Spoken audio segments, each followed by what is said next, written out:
on September 22nd, 1923, when my grandfather Ramkrishna Bajaj, whom I used to call Dada, was born. Surrounded by 4 siblings and loving parents, he grew up in Wardha, near Nagpur. His father Jamnalal Bajaj was a cotton trader by profession, but a social and national worker by heart. And his mother Jankidevi Bajaj was an inspiring and enterprising woman who, without much formal education, but with sheer grit, courage and commitment, went on to empower women in the first half of the 20th century. She was the first woman who was awarded Padma Vibhushan in 1956 in recognition for her lifelong work. One of the notable incidents during that time was the Flag Satyagraha of 1923, where Jamnalal Bajaj was arrested and condemned to 18 months in prison, along with a fine of Rs 3,000. His release later was celebrated with Dada being named Ranjit, which was later changed to Ramkrishna on the suggestion of Mahatma Gandhi. Dada's fortitude was evident from the early years. An incident to remember is when his finger was jammed and a part had fallen off, but he did not cry until he saw his great-grandmother Sadibai cry.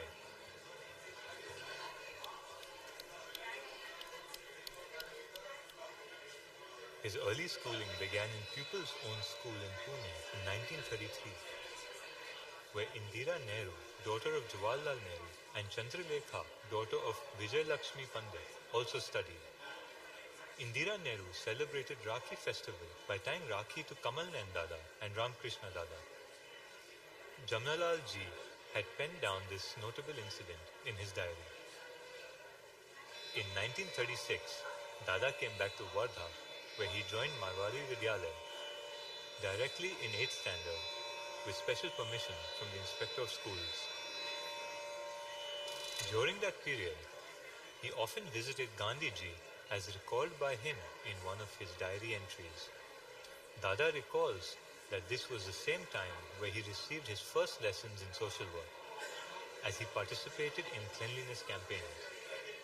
As the political scene in India was intensifying in those days, he gave up on the idea of appearing for the senior Cambridge examination and chose to join Nav Bharat Vidyalaya for matriculation.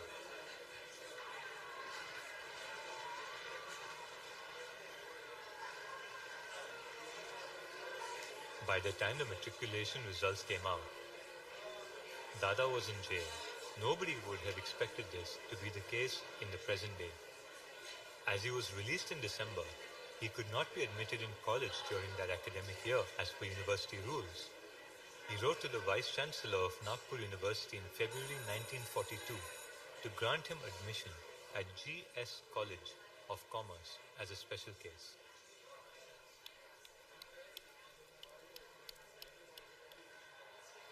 He was a big fan of sports and loved to play cricket when he was young. During later years, he took a liking to golf. He was a regular badminton player, practiced yoga, and walked daily. As a kid, he started a club called the Ghanchakkar Saman.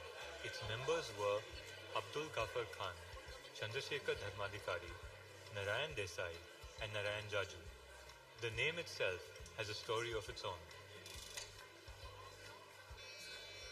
अब बताने को हर चीज से हमने एक club बनाने की आज क्योंकि हमारे साथ क्या करें सवाल उठा सवाल या क्लब बनाएंगे तो नाम क्या ये बात कानून के पास नाम बताइए उन्होंने हमसे कहा कि दादा से बात किया नाम बताया दादा के पास दादा ने हमारे समाज का नाम हरिशंकर समाज Evening guests. Yes, may I request everybody to be seated, please, because the chief guest will be arriving now. Thank you.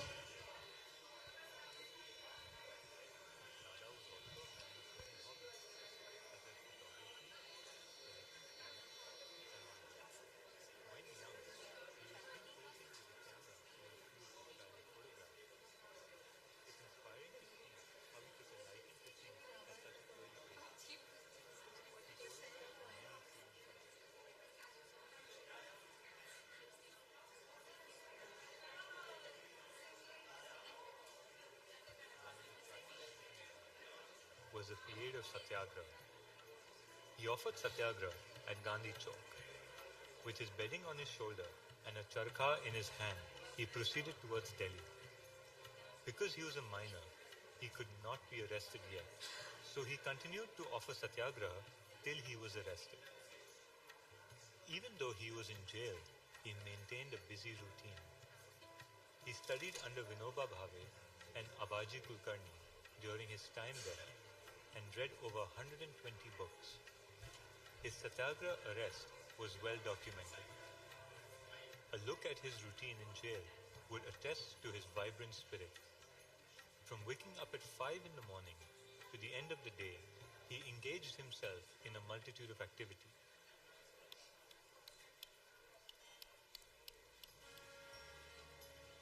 On Mahatma Gandhi's tour of Bengal, along with Kanu Gandhi, Dada was one of the assistants. When people knew that Gandhiji's train was arriving at their station, they would flock in numbers.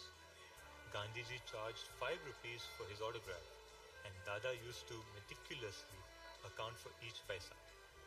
On more than a few occasions, he carried the luggage and led the singing of Ramdhun. His singing might not have been the best, but practice made him perfect.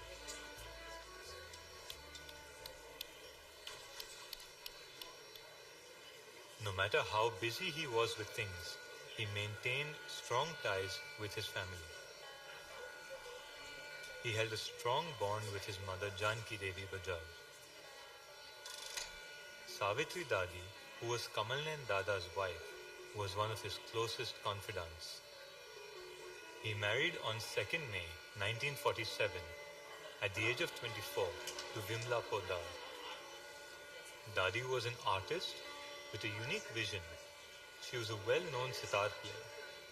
In addition, she enjoyed writing poetry and designing quilts and table mats.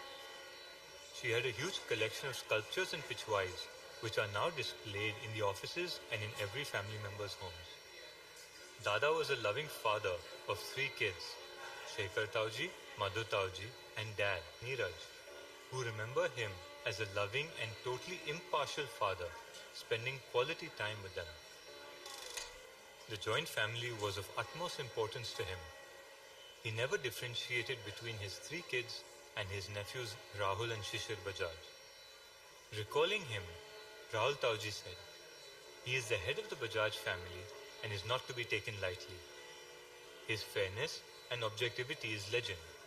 Not once in my lifetime have I or my brother felt that Chachaji was favoring his own sons as against me and my brother. His trust in family was such that he let his granddaughter give him insulin shots when she was around 6 or 7 years old."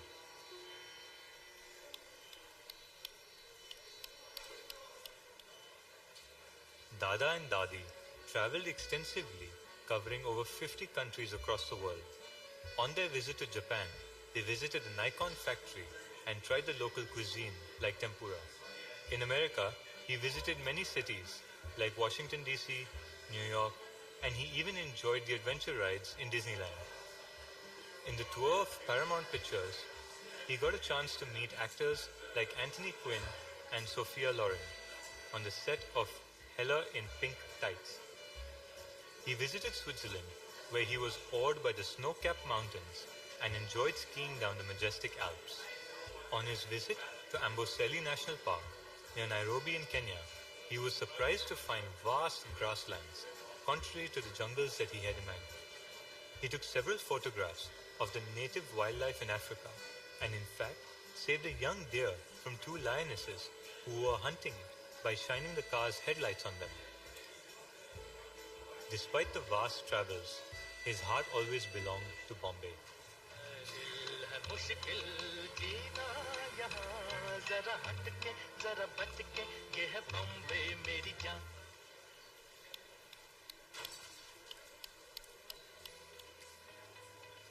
Around 1952 was when Dada took interest in the family business.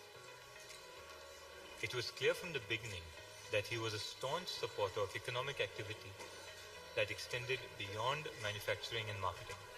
His concern for the consumer and the community as a whole has been demonstrated in his ardent support for business self-regulation and quality improvement. Dada was among the founders of the Council for Fair Business Practices, an organization in India that promotes the highest ethical practices and ensures maximum transparency to the consumers and other stakeholders. Presently, Shekhar Tauji is the beacon who's keeping the council alive. His leadership style was transformative. He believed in empowering his employees, fostering a culture of innovation, and always putting people first.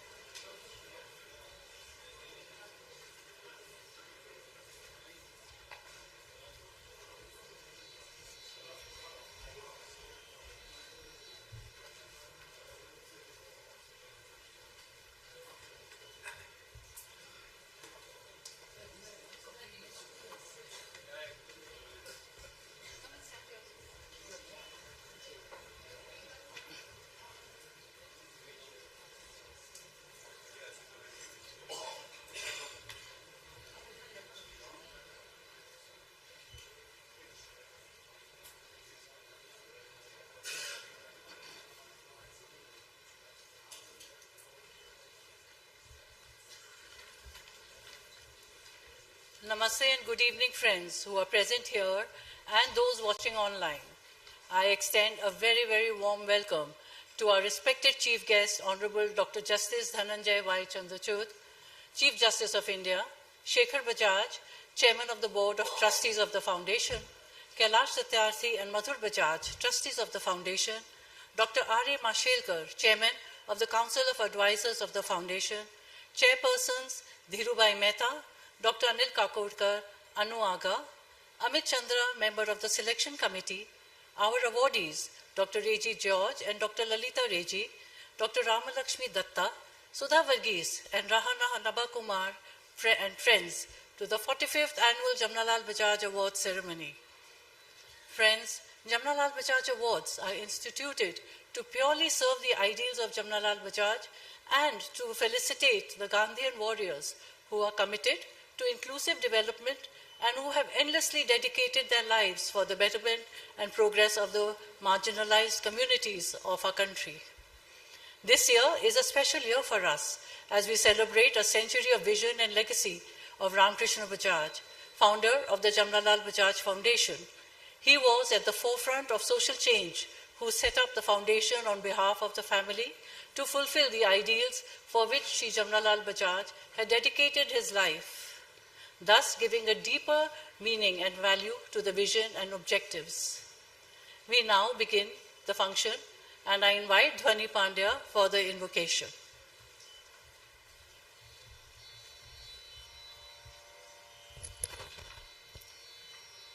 वैष्णव जन तो तेने कहिए जे पीड़ पराई जाने रे।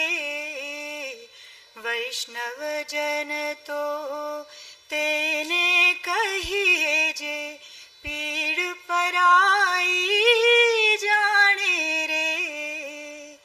पर दुखे उपकार करे तोए मन अभिमान ना आने रे। वैष्णव जन तो तेने कहिए जे पीड़ पराई जाने रे। सकल लोक मां सहुने वंदे निंदा न करे के नीरे। वाच काच मन निश्चय राखे धन धन जननी तेनी रे। वैष्णव जन तो तेने कहिए जे पीड़ पराई जाने रे। मोह माया व्यापे नहीं जेने दृढ़ वैराग्य जेना मन मारे।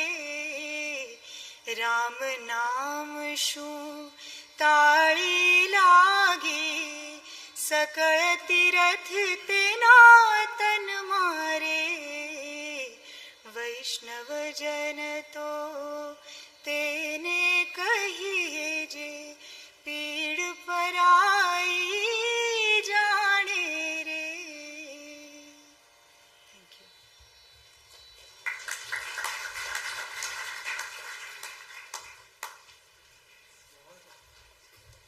Thank you, Dhwani. I now invite Shekhar Bajaj, Chairman of the Jamnalal Bajaj Foundation, to kindly deliver his welcome address, and after which I request Shekhar Bhai to felicitate our Chief Guest, Honorable Dr. Justice Dhananjaya Chandrachud, Chief Justice of India. Shekhar Bajaj.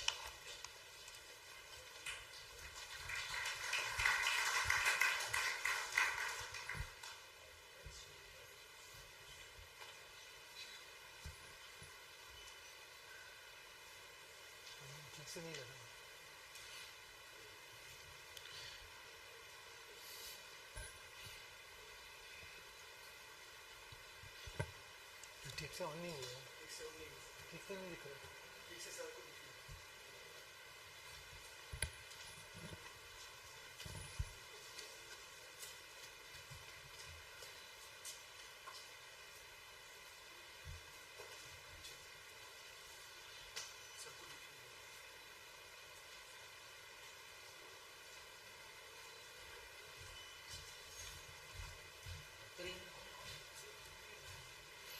Sorry, it will take 2 minutes.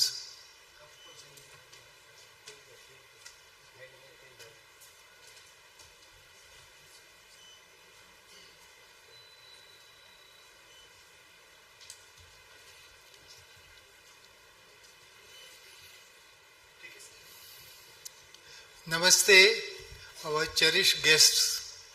A heartfelt and warm welcome to the 45th Jamnalal Bajaj Awards function of the Jamnalal Bajaj Foundation. I extend a warm welcome to our chief guest, Honorable Dr. Justice Dhananjaya Chandrachud ji. Chandrachud ji, who is a respected Chief Justice of India, requires no introduction.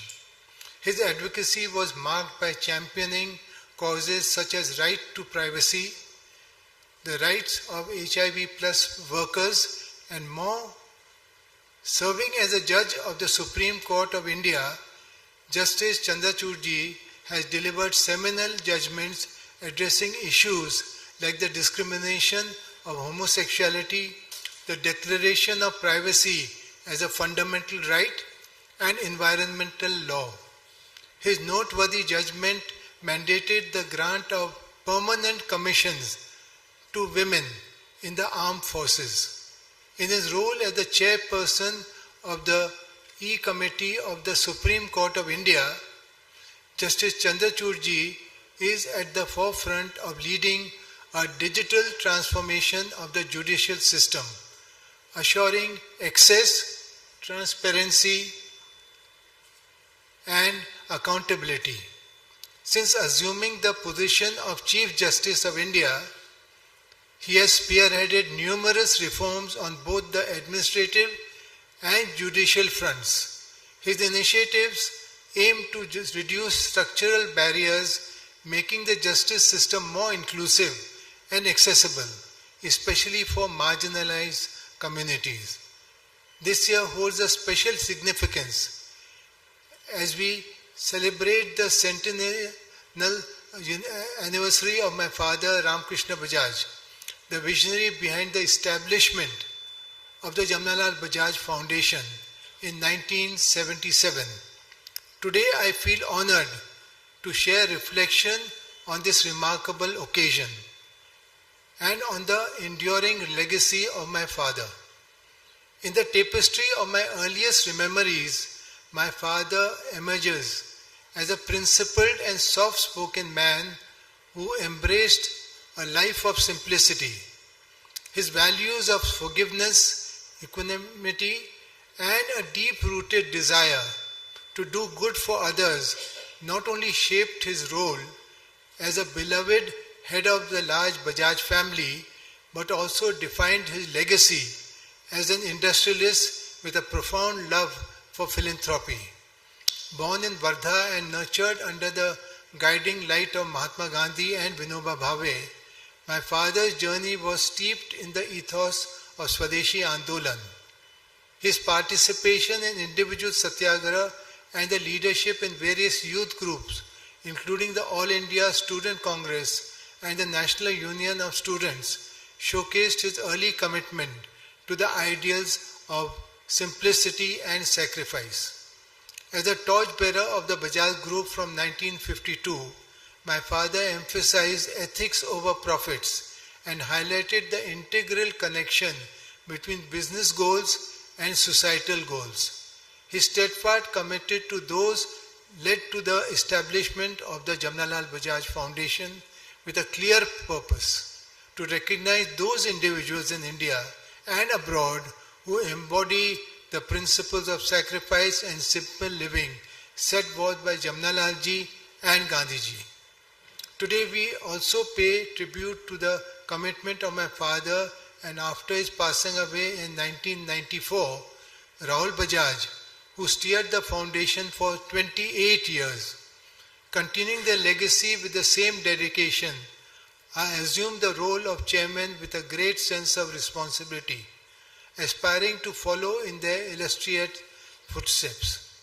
Our gathering today is to felicitate and congratulate 4 exceptional awardees: Dr. Regi George and Dr. Lalita Regi, Dr. Rajalakshmi Datta, Sudha Varghese, and Raha Naba Kumar. Their unique lies not just in their accomplishment, but in their freedom from external pressures, ego and material attachments. They embodied the ideals and inspired the creation of the Jamnalal Bajaj Awards by my father 45 years ago. In a world often troubled, our awardees stand as a beacon of hope, demonstrating that more than financial resources, it is the human will and character that shape outcomes. Your work reinforces the purpose behind these awards, recognizing those who lead lives dedicated to constructive change. I express deep gratitude to our chief guest, awardees, and the Council of Advisors and the Selection Committee for their invaluable contribution. Let us now come together to felicitate and celebrate those extraordinary individuals who illuminate the path towards a better tomorrow. Thank you, and let the spirit of positive change continue to inspire us all. Thank you.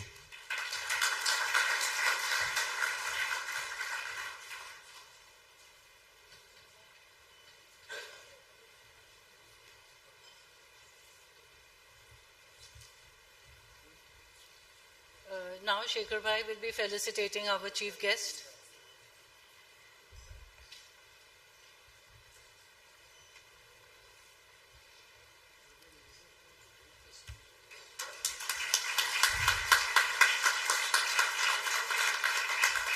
As a token of gratitude to Justice Chandrachud ji, the foundation has planted 100 trees towards ecotourism initiative in Mussoorie, Uttarakhand through an NGO, Grow Trees.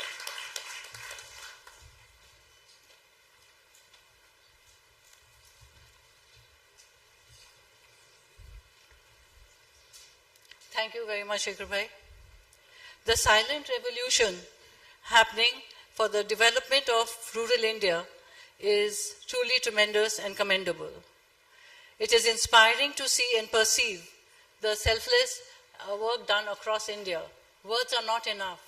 For me, personally, having visited the places and interacted with the community people and our awardees, and also those who were short-listed, has been the most inspiring, enlightening, humbling, and cherished experience. Our awardees, the Gandhian warriors, solely with their passion and dedication, are promoting and propagating Jamnalal ji's philanthropic vision and Mahatma Gandhi's ideologies. Commencing the awards presentation, may I request Dhirubhai Mehta, Chairman of the Selection Committee, for the award for constructive work category to read the citation honoring Dr. Reji George and Dr. Lalita Reji. I request, yes, Dhirubhai.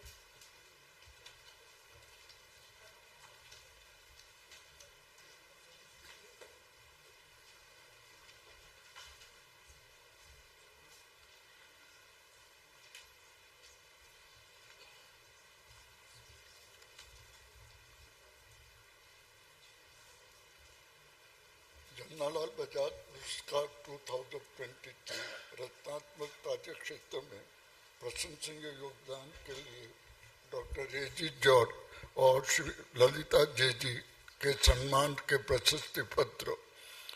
1992 में doctor रेजी George और doctor Lalita रेजी ने तमिलनाडु में स्थित सतलिंग की घाट के tribal health initiative की स्थापना की और एक छोटी सी झोंपड़ी में उन्होंने पहला अस्पताल व रुग्ण सेवा यूनिट का आरंभ किया।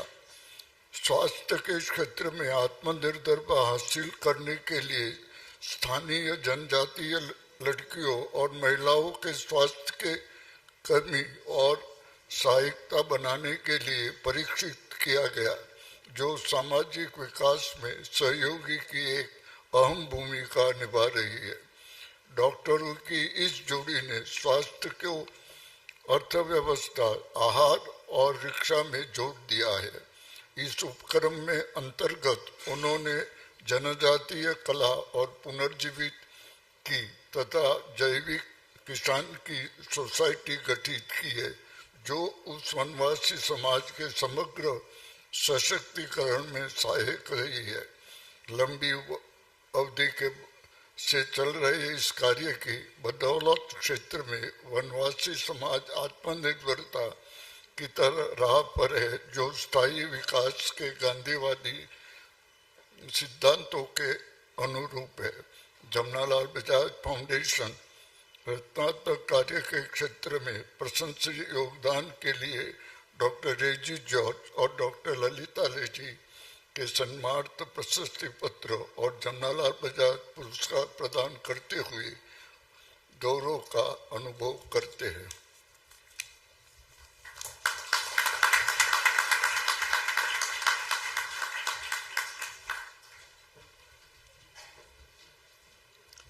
Thank you very much, Dhirubhai. It is my privilege to now invite our chief guest, Justice Chandrachud, to kindly present the citation trophy and the check to Dr. Reji George and Dr. Lalita Reji. I invite Dr. Reji to join Dr. Lalita. After which, Dr. Reji will give the response speech. Just come in the middle.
Honorable Chief Guest, Chief Justice, respected members of the Jamnalal Bajaj Foundation and dear friends.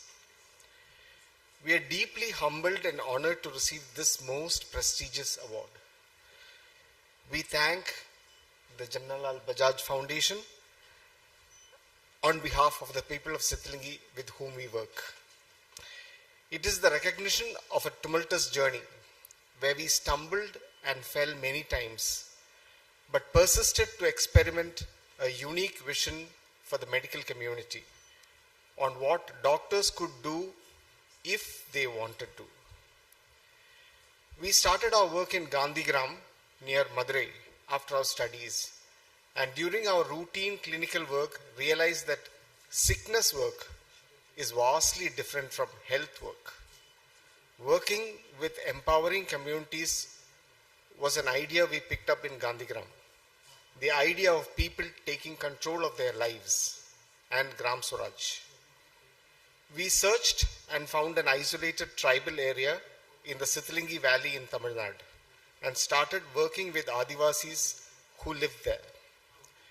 From starting off with a small mud and thatch hut built by the Adivasis to a full-fledged secondary care hospital, from empowering women to take care of their health, we have come a long way.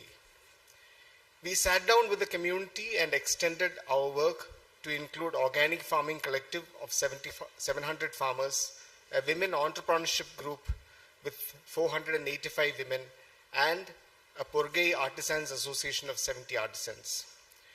While doing the watershed development work in some of the drought years through Shramdan, we realized that real people-centered development can come only through good governance. We started with a mass mobilization for governance, ended up by winning the Panchayat elections in 2019. Thus, we have the Adivasis now governing themselves sans any political affiliation. We stepped back and realized that perhaps this is what Gandhiji meant by Gram Swaraj. At midnight of 14th August 1947, our past generation listened to Jawaharlal Nehru's stirring words about India's tryst with destiny. And he ended up with the moving words of Gandhiji, that our calling and destiny is to wipe the tears in the eye of every Indian. Three generations have passed since then. We doctors have failed our people. While 7% of the Indian population are living in extreme poverty, 24% of the rural population don't seek health care because they cannot afford it. 56,000 allopathic doctors pass out every year, and yet very few are aware of the health needs of the rural areas and want to work there. Malnutrition was the cause of 69% of infant deaths in our country, and infant deaths are about 7.6 lakhs every year, which means by the time I finish this speech, 8 babies would have died. In Sithalingi and many rural areas of India, some doctors have reinvented themselves to feel at home and to practice medicine according to the needs and social conditions of rural India, affirming the legitimacy of this way of life. Our medical colleges are colleges of medical science only. And do not expose us to the many things that go into health or ill health. Our medicalized model has little room for all the social, economical, and political determinants of health. Unless the medical community learns to have this paradigm shift from sickness to health, we will fail to wipe the tears of the poor. Our work in Sithalingi has shown that this is not an idealistic or impossible dream. It can and should be done. Thank you very much.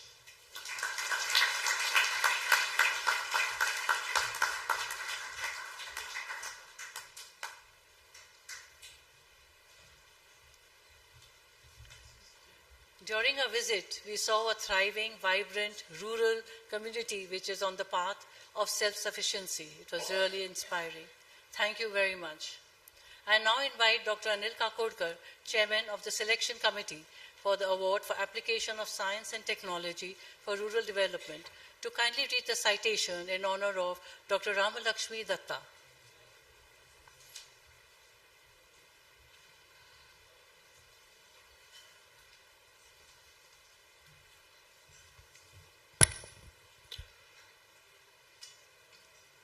Chief guest of today's function, Honorable Justice Dhananjaya Chandrachud, Chief Justice of India, Chairman of Jamnalal Bajaj Foundation, Shri Bajaj, all dignitaries on the dais, of the dais, ladies and gentlemen. I have the honor to read the citation in honor of Dr. Ramalakshmi Datta for outstanding contribution in the field of application of science and technology for rural development.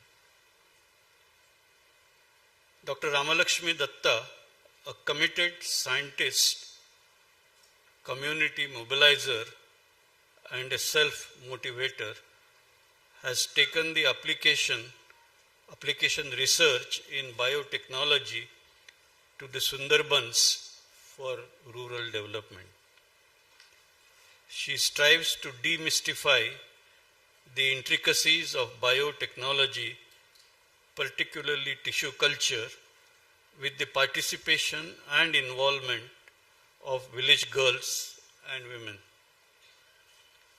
Her work involves assessing, designing, and developing multi-skill biotechnology programs and providing service and creating knowledge base in the village through village-based human resources. Dr. Datta's contribution to banana and elephant yam tissue culture has evolved as a grassroots biotechnology. Her work has benefited around 17,000 people across 273 villages in 19 districts of West Bengal, Bihar, Odisha, and Jharkhand. Dr. Datta's work is truly remarkable from the perspective of making scientific research accessible and beneficial to small farmers and rural women through actual participation.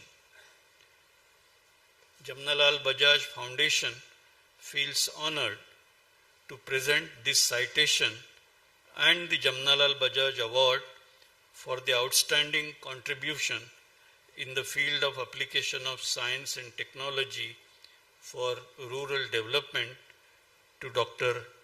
Ramalakshmi Datta. Thank you.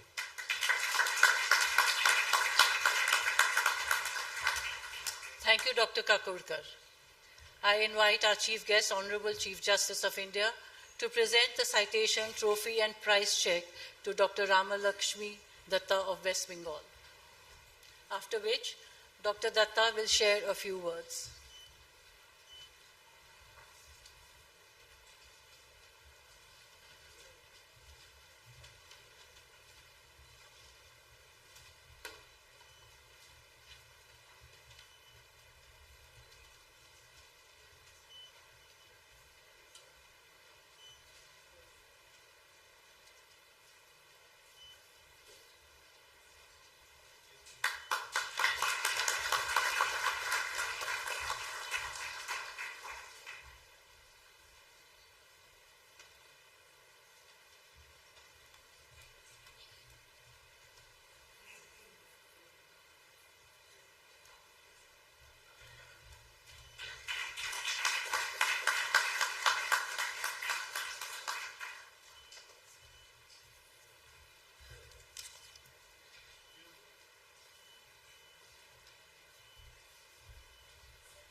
respected, distinguished guests, seniors, and dear friends. It's indeed a proud moment for me to receive this award. This recognition is a great honor to our team as a whole.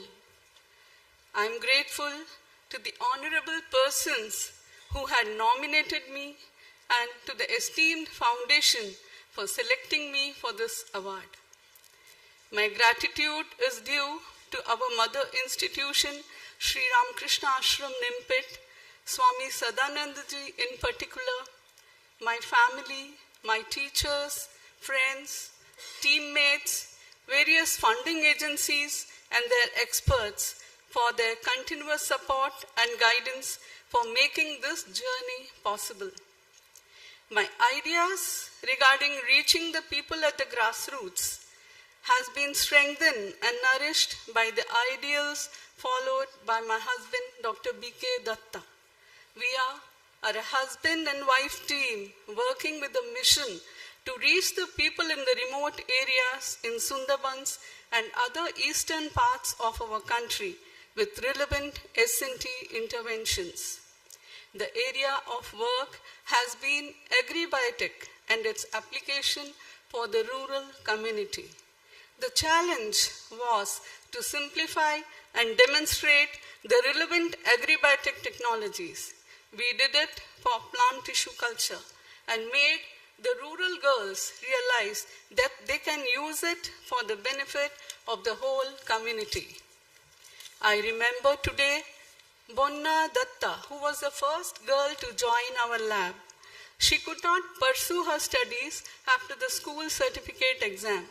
She was given the opportunity of getting trained up in our lab to work with the chemicals and sophisticated instruments.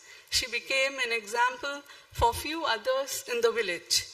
A team of 8 girls from the village joined us in our journey. They were taught media preparation, culture initiation, multiplication, and data maintenance. Competency has been the key word of focus. The village girls turned into tissue culture lab technicians, attaining the competency. They started with banana.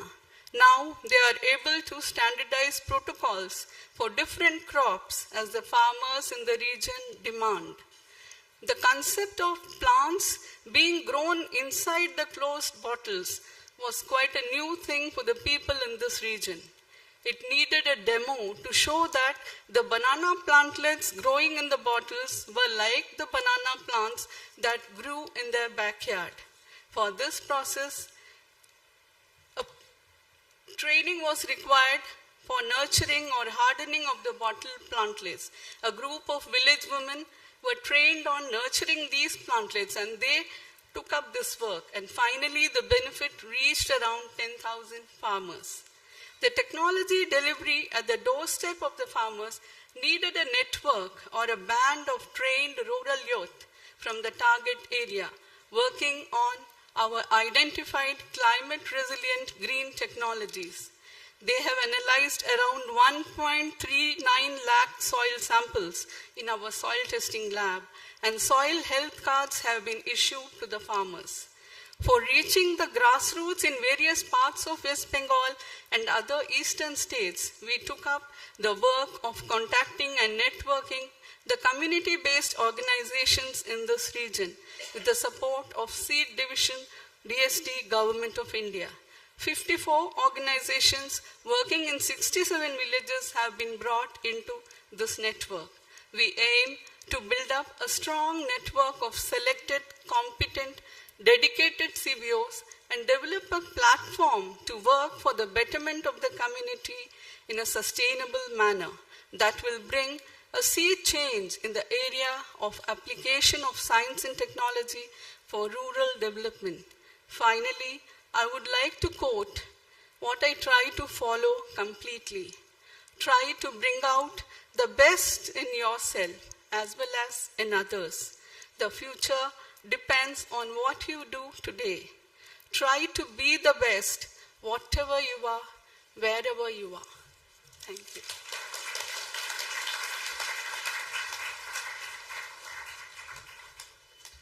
During our visit, we could see how you simplified the complexities of tissue culture to hone the skills and involve the rural people for their betterment. It is truly remarkable. Thank you.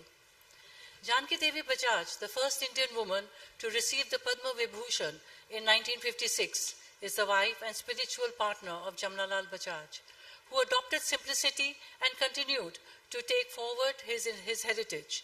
The next award is instituted in her memory. In absence of Dr. Mariama Varghese, chairperson of the selection committee of the Award for Development and Welfare of Women and Children, I invite Amit Chandra, member of the selection committee, to kindly read the citation honoring Sudha Varghese.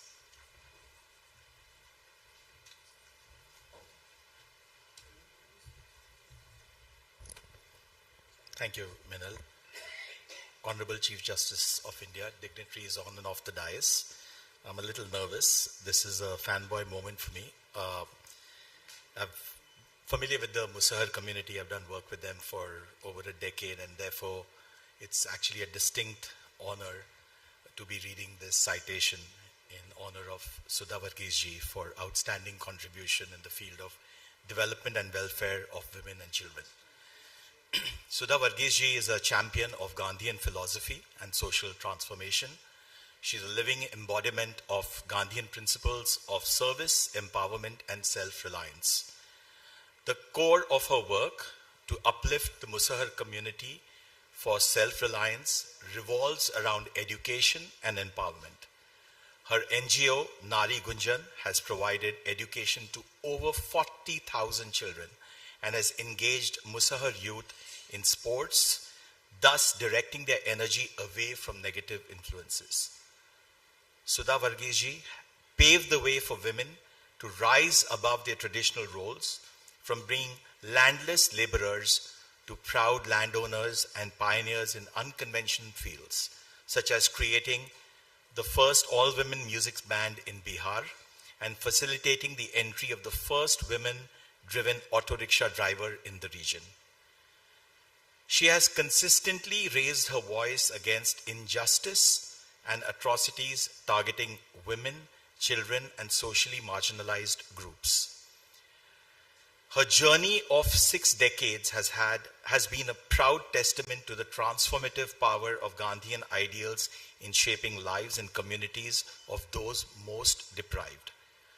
The Jamnalal Bajaj Foundation feels honored to present this citation and the Jamnalal Bajaj Award for outstanding contribution in the field of development and welfare of women and children to Sudha Varghese ji.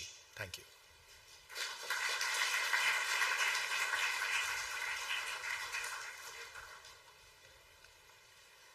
Thank you very much, Amit.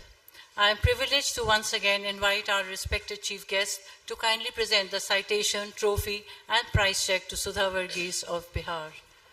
After which Sudha ji will share her response.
wonderful chief guest, CJI, and dignitaries and people who have gathered here for this special occasion.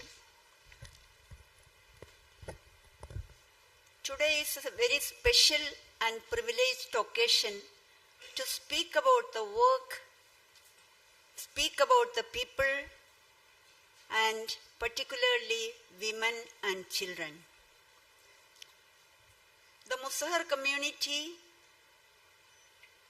I focused working with this group because I found they are the most deprived and they are the ones who need help the most. I left my home seeing this community's picture. This community, several families living on the roadside in shattered huts. And I wanted to find out really why this poverty and why such a huge group of poor in Bihar.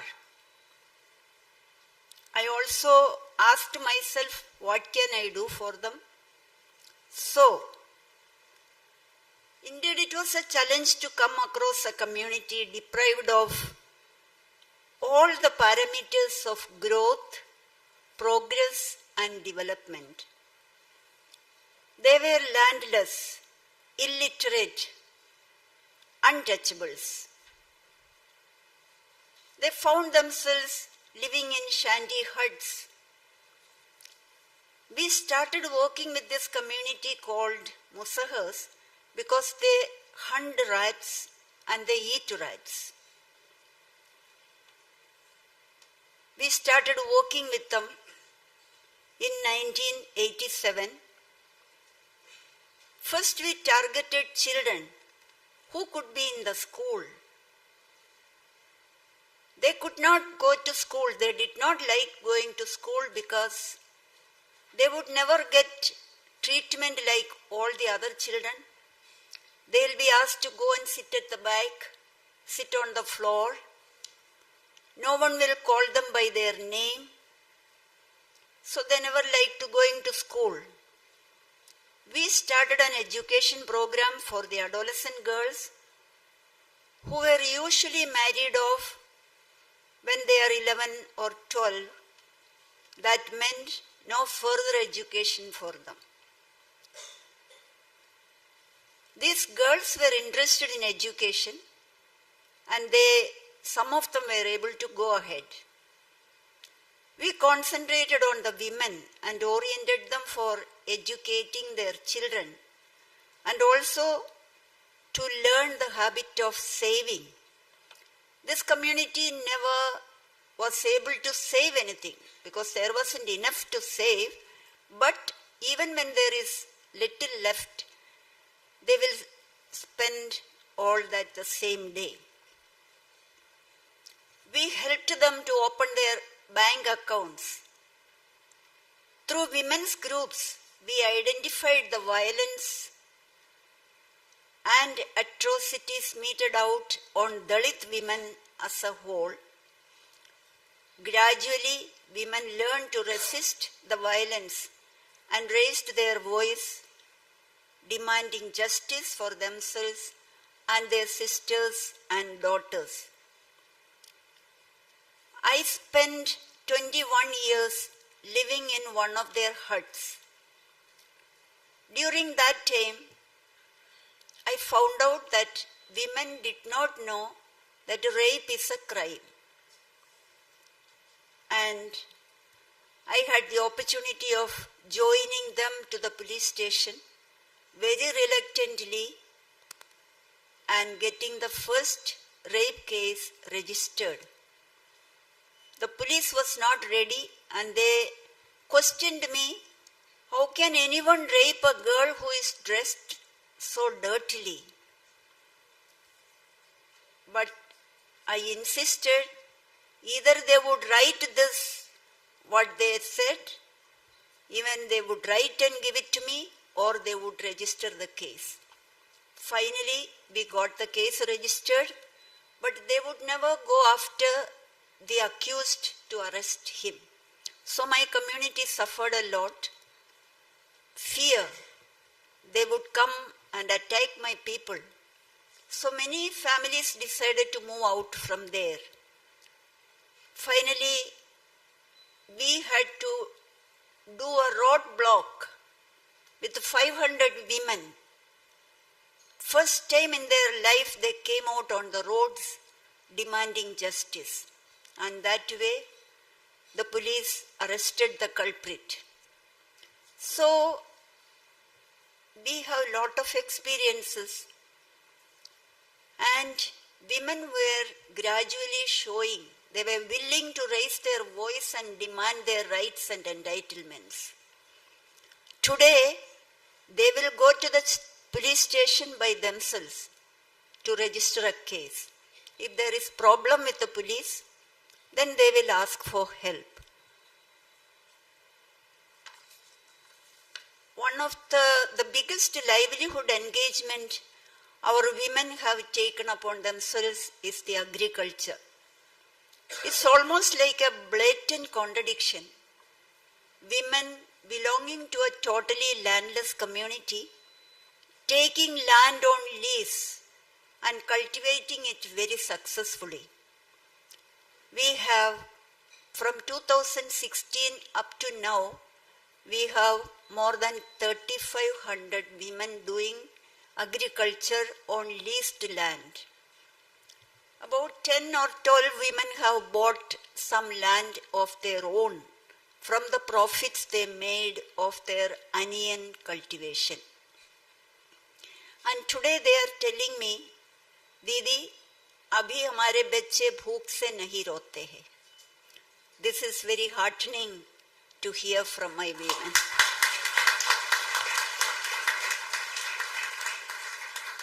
They on their own decided they will not send their children to the government school because there is no teaching going on. But they said, we have sent all our children to the private school. Now that we have some money, we want to get them good education. And they are asking me, Didi, if we don't educate our children, what is our future? That is really a good realization that they have come to. My journey with the most marginalized community have impacted my life as a person, as a woman activist, who is an integral part of the community in all its struggles, caste struggle, sexual harassment, rape, and all kinds. And today, Bihar has alcohol ban imposed. My community's sustainable livelihood is producing liquor and selling that, and that is how they run their families. So a large number of men are in the jail and some women are in the jail. Besides, the police come for raiding their homes and they at times attack women, children. So the excise department takes advantage of this ban.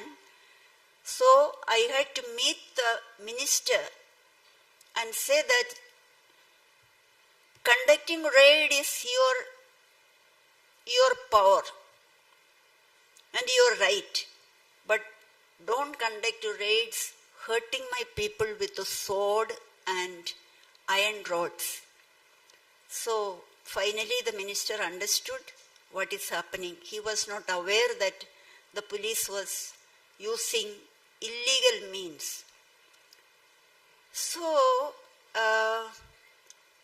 gradually there was a case registered by a boy who had lost 4 teeth in a fight with another community boys who had drank together. But the people around believed that without me they cannot file a case. So I was threatened so strongly that I had to leave my village. My people said, Didi, you get away from here, they will not allow you to leave. So I had to listen to my people. I I left my village after 21 years. I got a rented room and I stayed there for 1 year.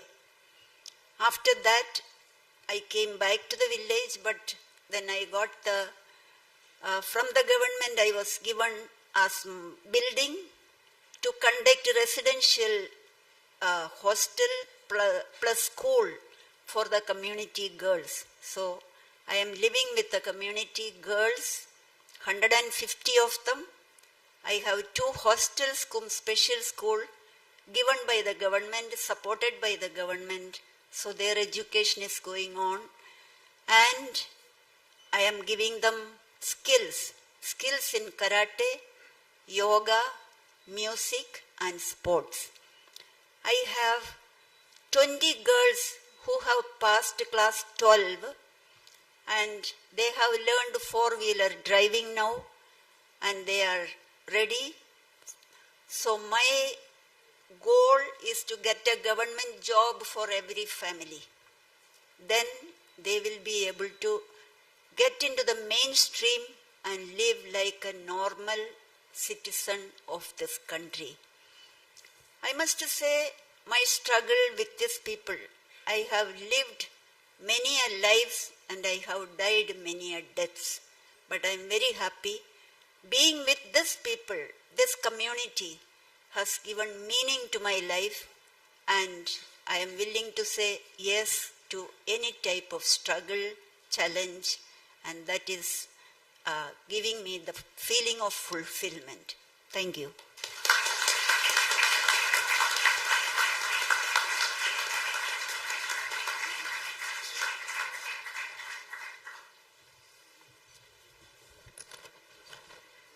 Your journey has been a profound testament in shaping the lives and communities of the Musahars. Very touching. Thank you so much, Sudhaji. May I now invite Anu Agha, Chairperson of the Selection Committee for the International Award for Promoting Gandhian Values Outside India, to kindly read the citation in honor of Rahanaba Kumar.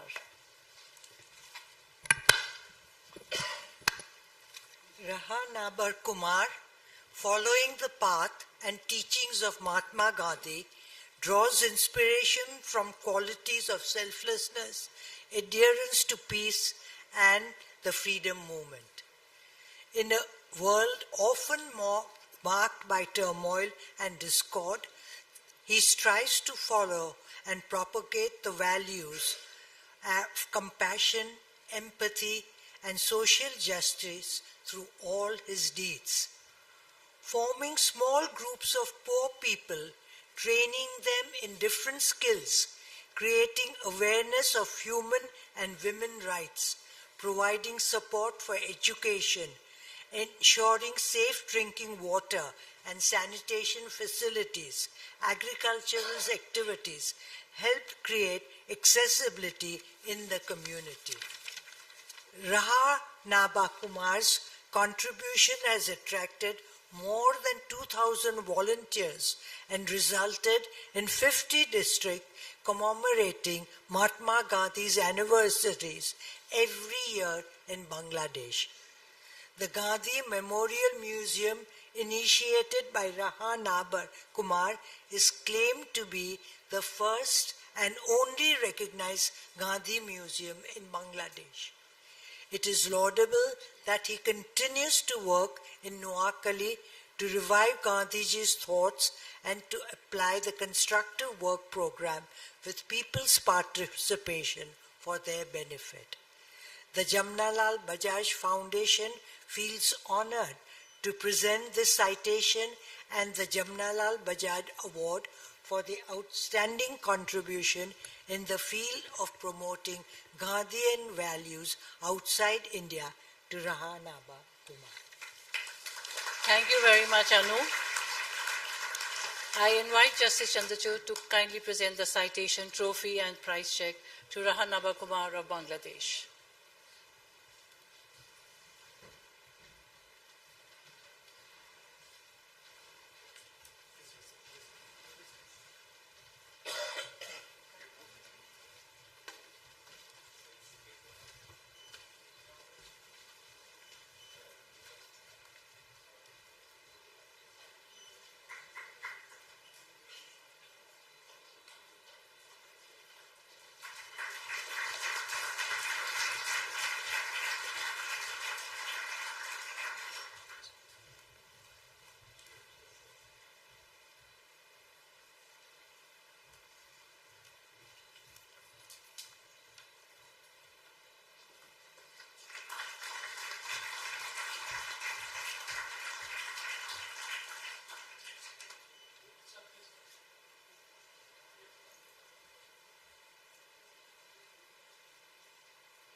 Honorable Chair of this meeting, Honorable Chief Justice of India,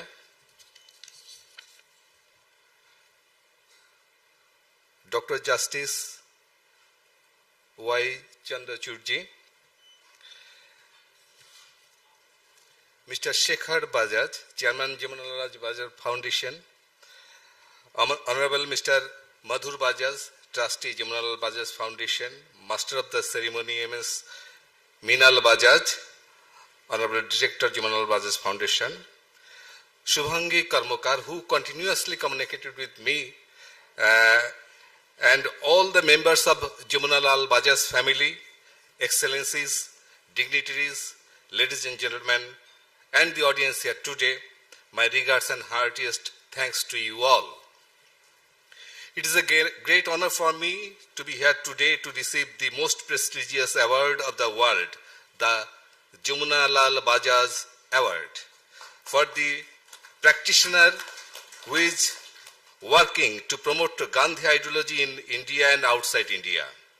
I am from Noakhali, Bangladesh, where Gandhiji visited after a terrible communal riot in 1946 to restore peace and harmony among the Hindu and Muslim community of the area.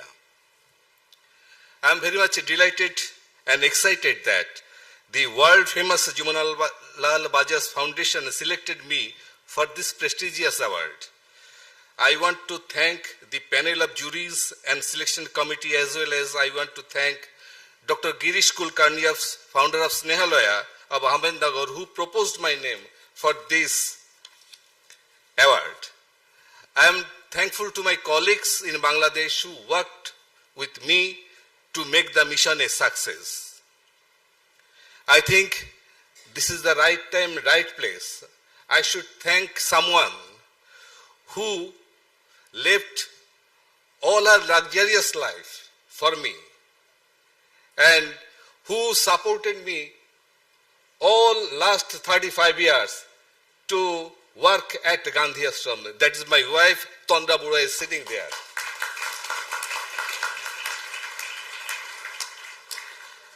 I should thank my sons. They could get a better life. But as I am working at Gandhi Ashram, I could not pay more. So they are very simple life they had to live.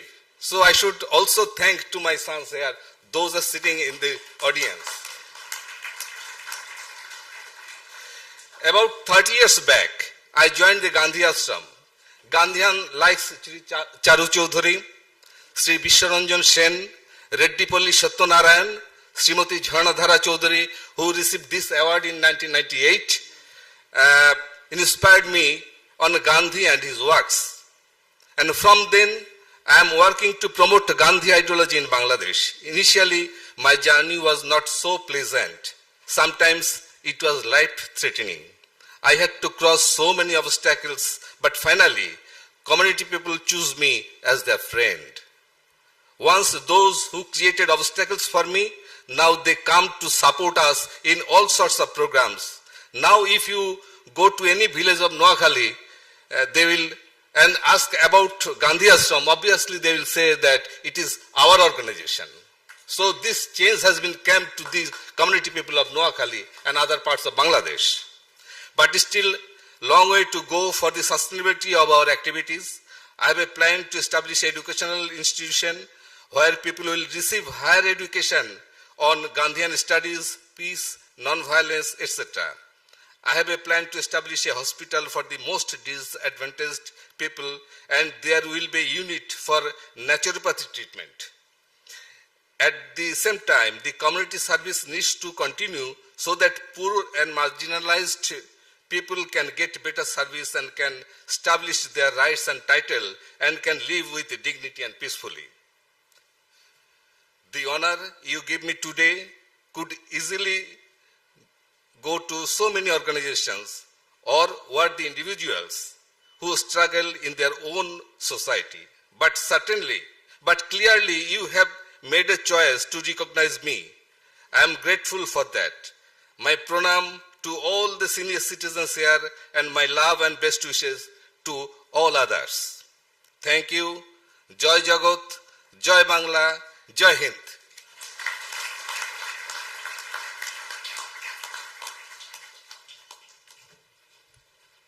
It is laudable to know that you have revived Mahatma Gandhi's thoughts and applied the Constructive Work program with people's participation for their benefit. Congratulations, Rahaji. Let us all once again congratulate all our awardees with a huge round of applause.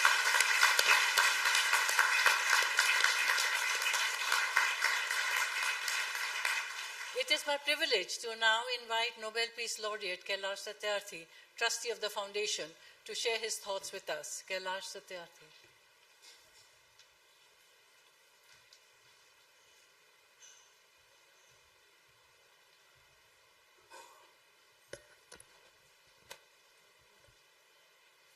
Bharat के मुख्य न्यायाधीश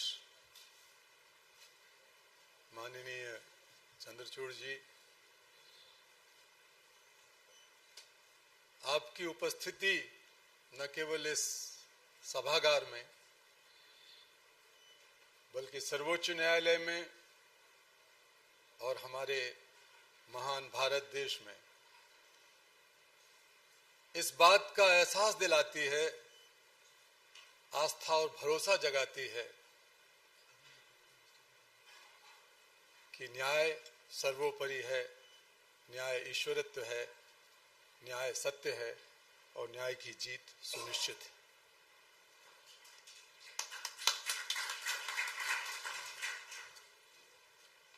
आप कल एक बयान में बोल रहे थे, आज मैं अखबार में पढ़ रहा था कि आप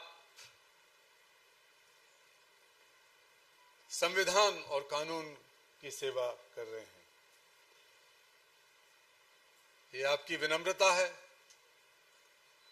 लेकिन सही बात यह है कि भारत की आम जनता में भारत के संविधान, कानून और न्याय के प्रति जो आस्था है, आप उसके कस्टोडियन हैं, आप उसके रखवाले हैं, व्यक्ति के नाते और सर्वोच्च न्यायाधीश के नाते।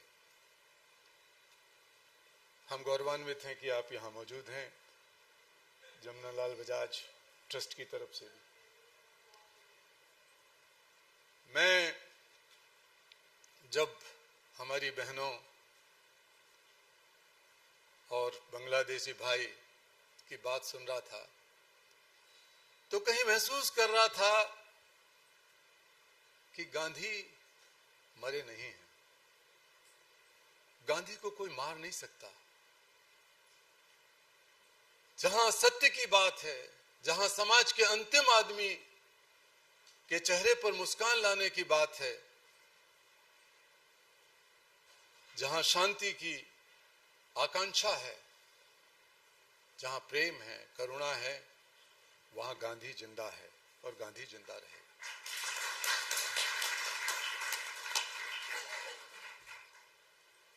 आप लोग उन जलती हुई मोमबत्तियों की तरह हैं।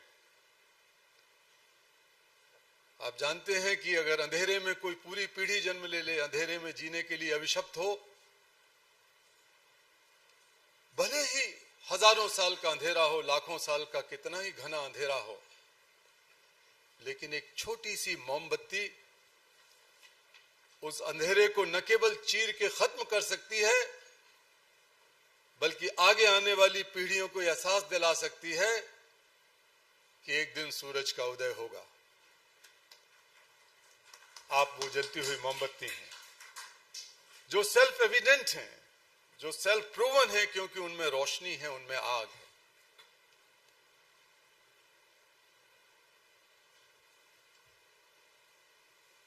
मैं जब नोबेल पुरस्कार लेने के लिए इसी तरह मंच पर खड़ा हुआ, मुझे अभी भी ये बात याद आई। बहुत समझदार हैं आप चारों लोग कि कम से कम अपनी लिखी हुई जो स्पीच है उसको सामने रखे थे, लेकिन जब मैं अपनी लिखी हुई स्पीच को लेकर अपना एक्सेप्टेंस स्पीच देने लगा तो मेरे हाथ में से कुछ कागज खो गए। It never happened in the history of Nobel Peace Ceremony। तो मुझे एक घटना याद आई चिड़िया की। बचपन में मैंने एक कहानी पढ़ी थी। एक बार जंगल में बहुत भयंकर आग लग गई। सारे जानवर अपनी जान बचाने के लिए बाहर भागे और उन्हीं में शेर भी था, जंगल का राजा। सिंह की नजर एक छोटी सी चिड़िया पर पड़ी जो सीधी लपटों की तरफ उड़ रही थी। उसने जोर से चीख के कहा, आत्महत्या करने जा रही हो, वापस आओ। चिड़िया ने कहा, नहीं महाराज, मैं इस जंगल की आग को बुझाने जा रही हूं क्योंकि मैं यहीं पैदा हुई हूं, यहीं बड़ी हुई हूं। और आश्चर्य से शेर ने कहा, यह कैसे हो सकता है? चिड़िया ने बहुत विनम्रता से कहा, महाराज, मेरी चोंच में रखी हुई पानी की एक बूंद को देखो। मैं अपना कर्तव्य पूरा करने जा रही हूं। Look at my beak. I am carrying a drop of water. I am going to do my bit.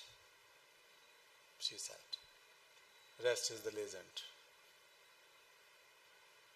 हम सब के भीतर वो चिड़िया है। मैंने ये कहानी वहां सुनाई जब मेरे पास कोई कागज नहीं रहे थे वहां।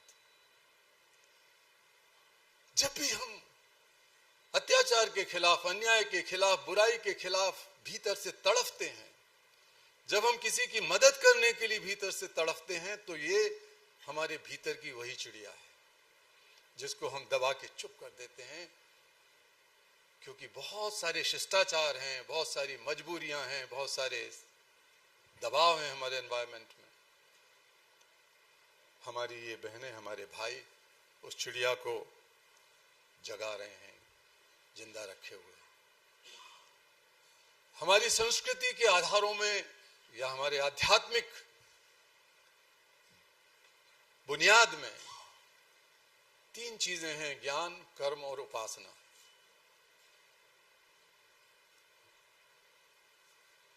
गहरे अर्थों की बात नहीं कर रहा हूं मैं, लेकिन सामान्य अर्थों में हम देखें कि जो नॉलेज आज, जो ज्ञान आज व्हाट्सएप के जरिए, सोशल मीडिया के जरिए और बहुत सारे माध्यमों से हमारे बीच में फैलाया जाता है,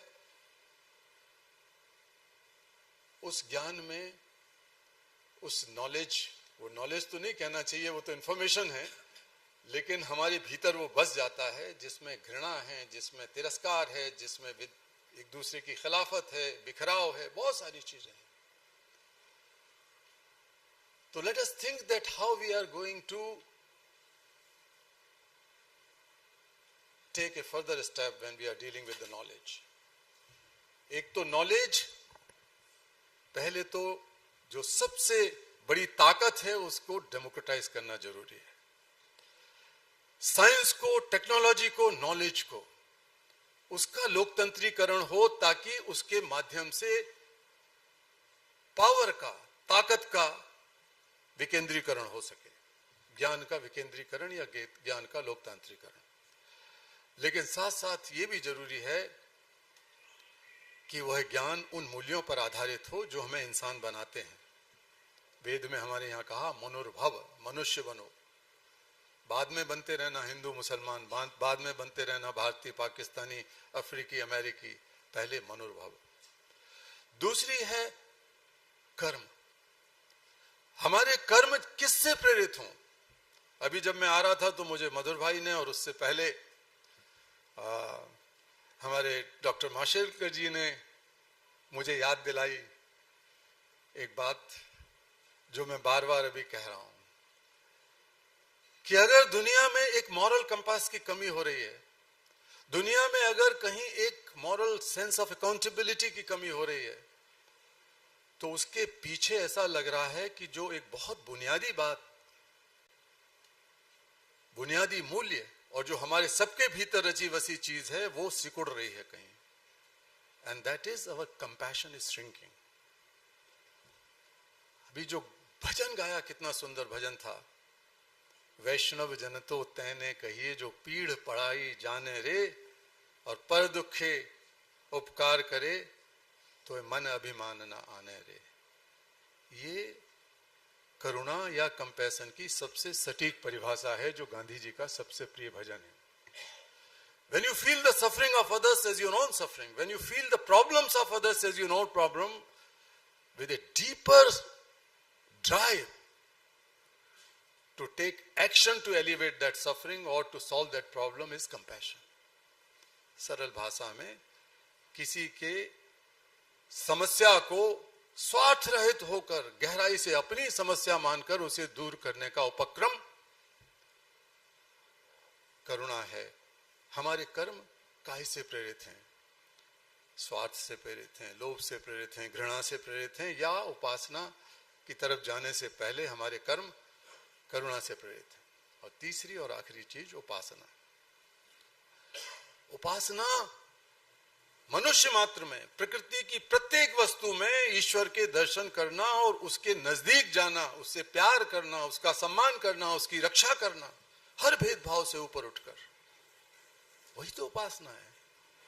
गांधी जी ने जीवन में हमें ये सार्थक करके दिखाया और ये हमारे लिए एक बहुत बड़ा एक संदेश, यूनिवर्सल एक मैसेज है। मैं कहता रहता हूं, मैं अपनी बात वही कह के समाप्त करता हूं कि we have globalized markets, economies, knowledge, information, technology. We live in the age of an era of globalization.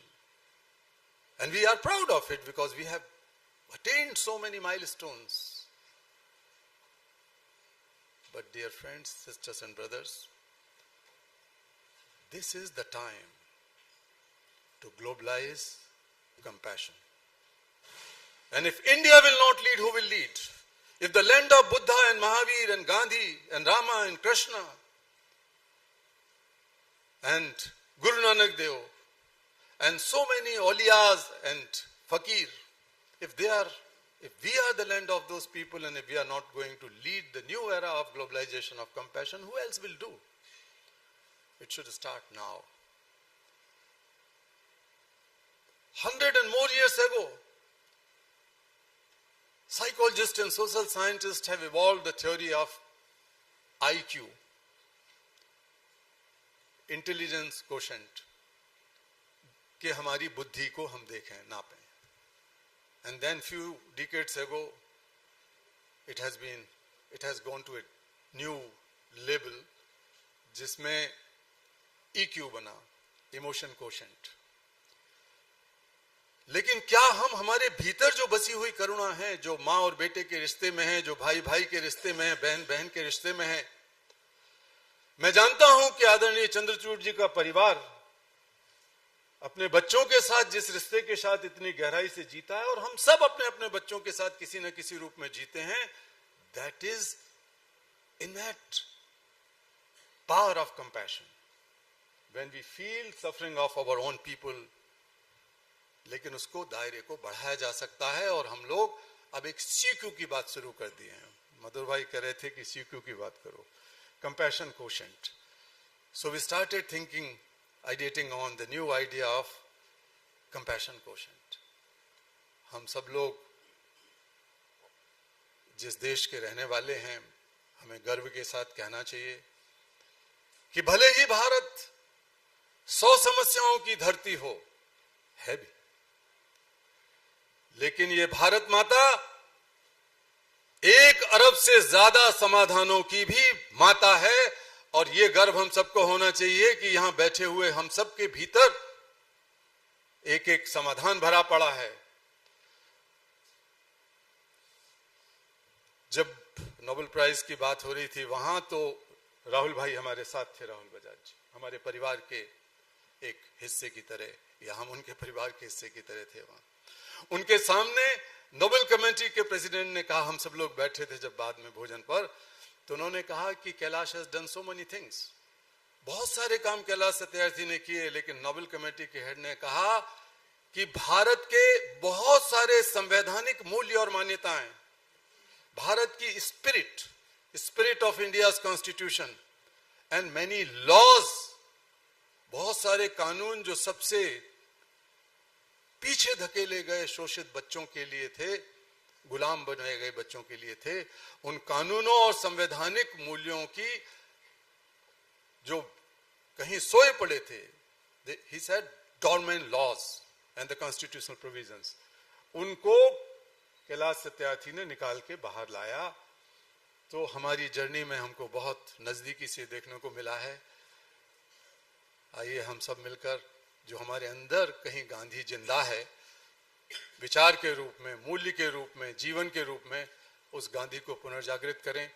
और आप सबको फिर से हम बधाई देते हैं, खासकर बजाज परिवार को, जिन्होंने जमनालाल बजाज जी, जो गांधी जी जिनको अपना बेटा मानते थे, उन परंपराओं को, उन मूल्यों को, उन विचारों को आगे बढ़ाया अपने व्यापार में, अपने व्यक्तिगत जीवन में, सार्वजनिक जीवन में, और अभी भी आगे बढ़ा रहे हैं। और आज हम लोग जब ये अवार्ड की सेरेमनी मना रहे हैं, तो साथ साथ ये वो वर्ष है जिस अवार्ड के आइडिया के जनक रामकृष्ण बजाज जी की शताब्दी भी इस साल है 2023 में। तो ये शताब्दी वर्ष में भी हम उन सबको बधाई देते हैं, और आप सबको भी बहुत बहुत धन्यवाद। एक बार आप सबको फिर से बधाई, बहुत धन्यवाद।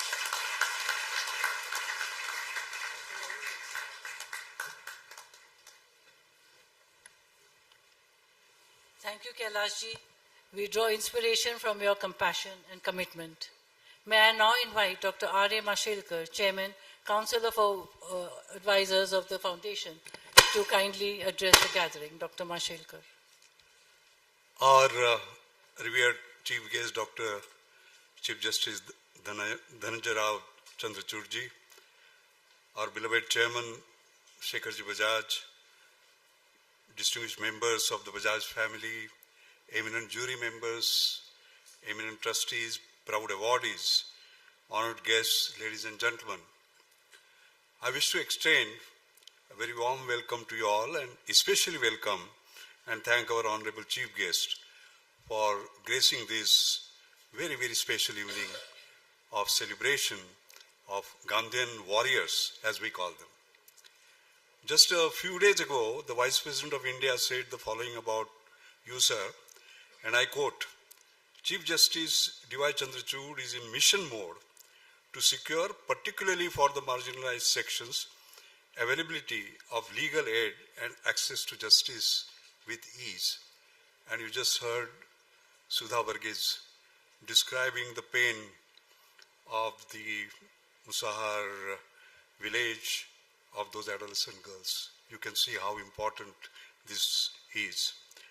Sir, he also made a special mention about your affirmative, innovative, people-centric initiatives that are turning out to be game changers for the vulnerable segments of society. In this context, I go back to Gandhiji, and his two quotes are most pertinent. The first is, I quote, justice should become cheap and expeditious. Today it is the luxury of the rich and the joy of the gambler. This is what he had said long time ago. And the second is, I quote, the first condition of non-violence is justice all around in every department of life. Sir, you are leading the war on both these challenges. So ladies and gentlemen, it is very, we are very fortunate that we have such legendary Gandhian warrior himself as our chief guest. Let's give him a big round of applause. As we know, Jamnalal ji was an ardent Mahatma Gandhi follower. He practiced Gandhian ethics in every sphere of his life, political, social, business and personal. Therefore, the awards in his name have been given today to those exceptional individuals who are committed to preserving, protecting and promoting Gandhian values. I also wish to pay homage to Shri Ramkrishnaji Bajaj, whose centenary year we are celebrating. Ramkrishnaji personified and championed Gandhian principles of trusteeship, ethical governance and Swadeshi all his life. I recently visited the amazing exhibition created by Minalji to illustrate the illuminating life and work of Ramkrishnaji. I was so inspired that I suggested that it should be taken around the country to inform, to inspire and to influence our next generation with the way the values of equity, ethics and equanimity that Ramkrishnaji had practiced throughout his life. And finally, of course, we remember our beloved Rahul Bhai. It is hard to believe that he is no more, but to all of us, he is everywhere. Such has been the amazing impact that he has made with his human values, his spirit, his inspiration, his courage, his compassion, and his deep, deep commitment.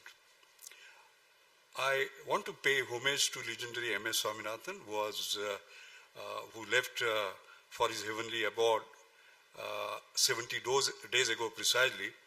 He has been associated with the foundation since the beginning of the foundation journey in 1977. His contribution as member of the Council of Advisors, as chairman of the selection committee of awards for application of, as well as promoting Gandhian values outside India, have been most valuable. The foundation shall remain eternally grateful to late Dr. Swaminathan. Ladies and gentlemen, let me share an interesting experience that I had recently in Buckingham Palace on 12 October. His Majesty King Charles gave away the 2022-2023 Queen Elizabeth Engineering Prizes. These are considered as equivalent of Nobel Prizes in engineering, and I've been privileged to be a jury member, so I was also an invitee. And His Majesty King Charles had a brief word with each one of the jury members. And with me, the brief discussion turned out to be on social inclusion. And can you guess who he mentioned with much admiration? He mentioned one of the members of our Council of Advisors, Bankar Roy.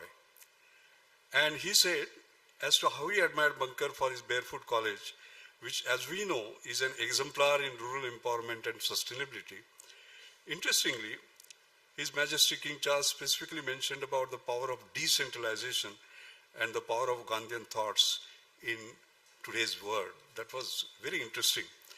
And we can see that Gandhiji's teachings, as Kailash was also saying, eternal, timeless. For example, take his teachings on resolving conflicts through dialogue, negotiation, compromise, rather than currently use aggressive and confrontational methods that are resulting in tragic loss of innocent lives, whether it is Ukraine, whether it is Gaza, even our very own Manipur, although in some different context. Finally, Mahatma Gandhi had said the simplest acts of kindness are by far more powerful than 1,000 heads bowing in prayer. Note that he asked for acts and not thoughts. And Kailash, that's what you have been saying all along. Acts and not thoughts. That means compassion. And recently, in the Leadership Access Program, you mentioned about the compassion, and you said compassion starts with cognizance of the pain, then one has to feel the same pain, and then follow the action to reduce the pain. So what we really need is action on the ground, not just feeling sorry and sad or sympathy. Finally, this evening belongs to our awardees, our Gandhian warriors. You have made human contributions.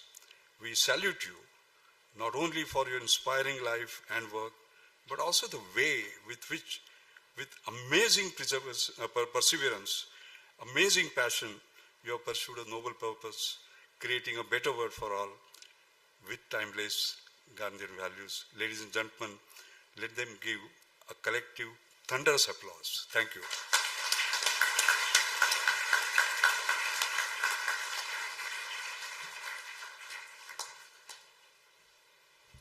Thank you very much, Dr. Mashilkar, for your everlasting deep impression and pearls of wisdom.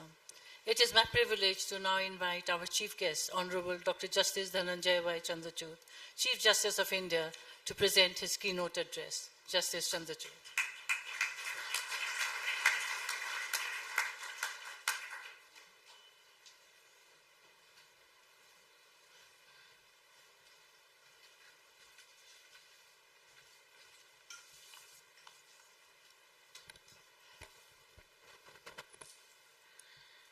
Good evening and namaskar. The Bajaj family, Mr. Shekhar Bajaj, Dr. Madhur Bajaj, Dr. Meenal Bajaj, Mr. Kailash Satyarthi, Dr. R.A. Mashilkar, Dr. Anil Karkorkar,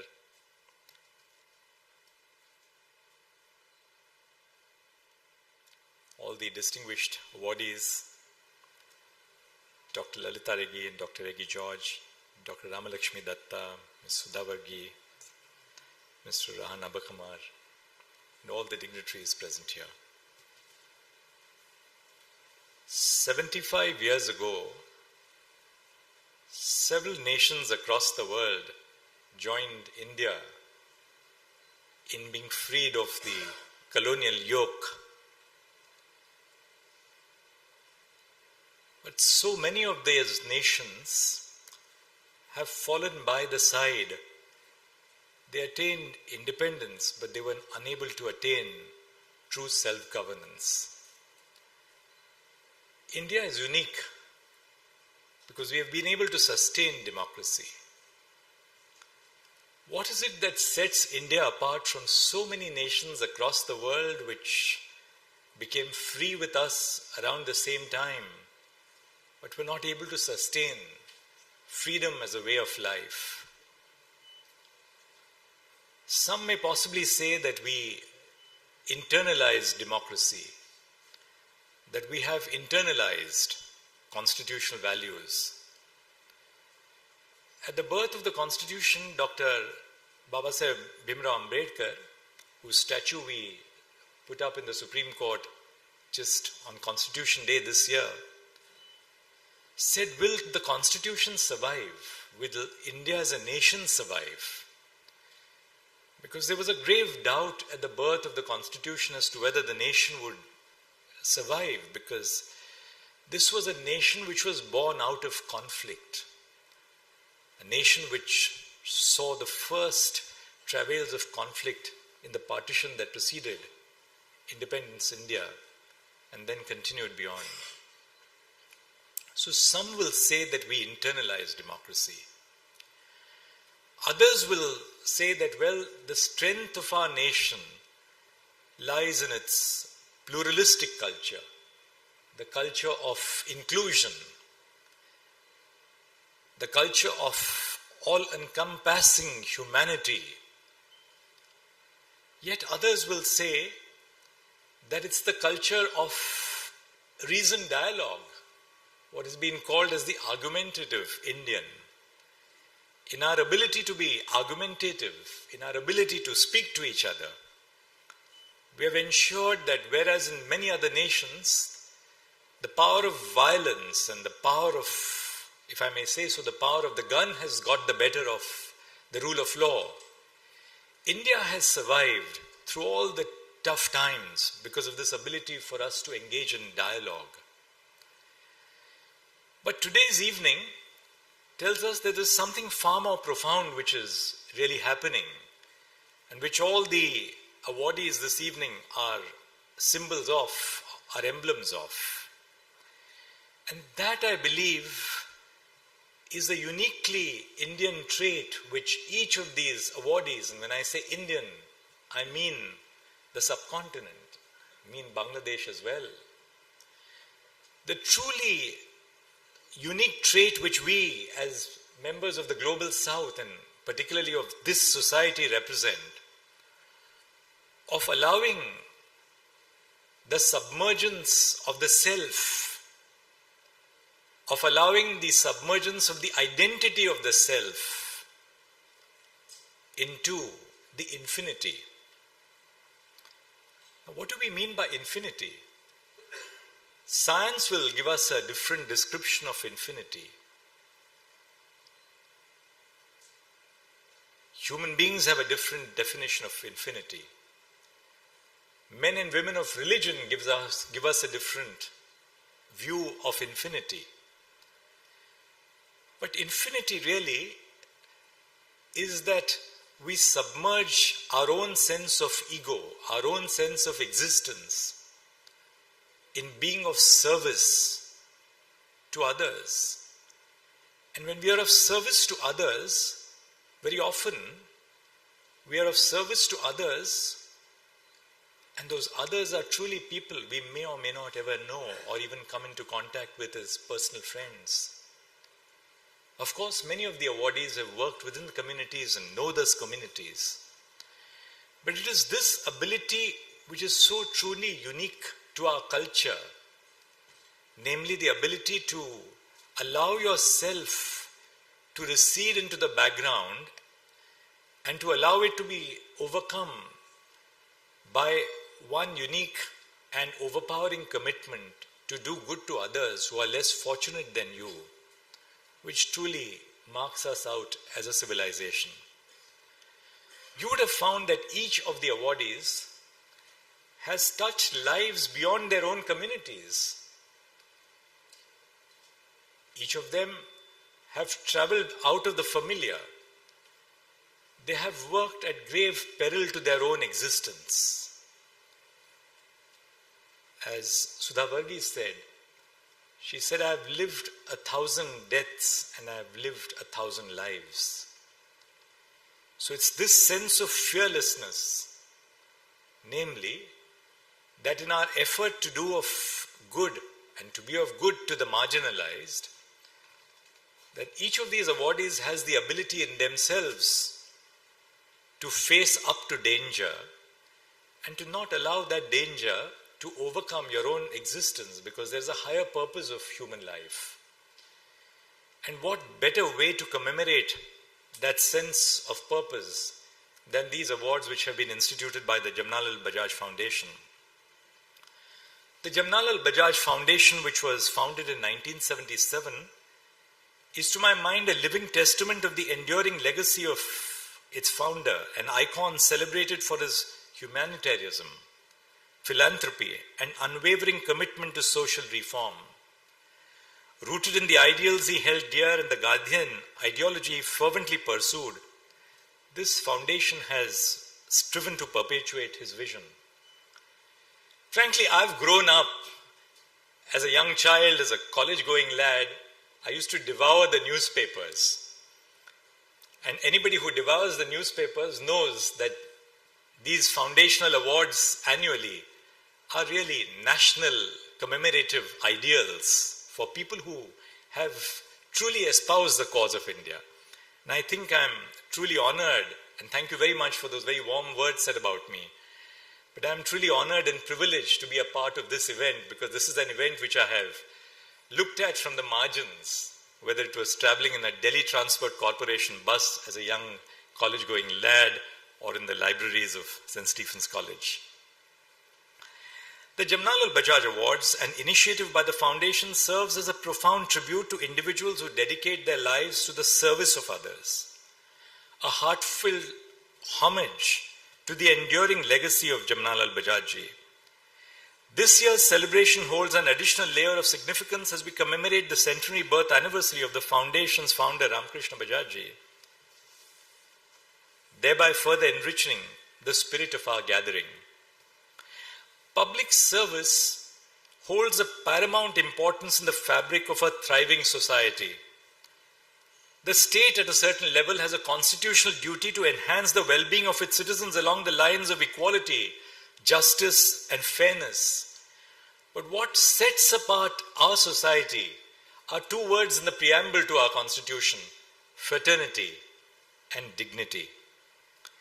People of exemplary character have also taken upon themselves to improve and contribute towards social and economic development. They do so not because such a duty is cast on them by the Constitution or a body of higher law. They do so on their own willingness and volition because they see the advantages of engaging in public service, advantages which go beyond their own existence. It fosters a sense of community and shared responsibility, creating a social ecosystem where individuals actively contribute towards collective welfare. But beyond that, it also contributes to a feeling of satisfaction and fulfillment and aids in reassessing the very purpose of our own lives. Despite its intrinsic value, very few individuals embrace public service wholeheartedly due to the challenges and barriers that they encounter on the path. Choosing a public service path often requires personal and professional sacrifice. Individuals may find themselves navigating a delicate balance where the demands of public duty clash with the needs of personal and career pursuits. They may encounter resistance and opposition as their actions may challenge established norms. But that is exactly what each of the lives of the awardees towards our society reminds us.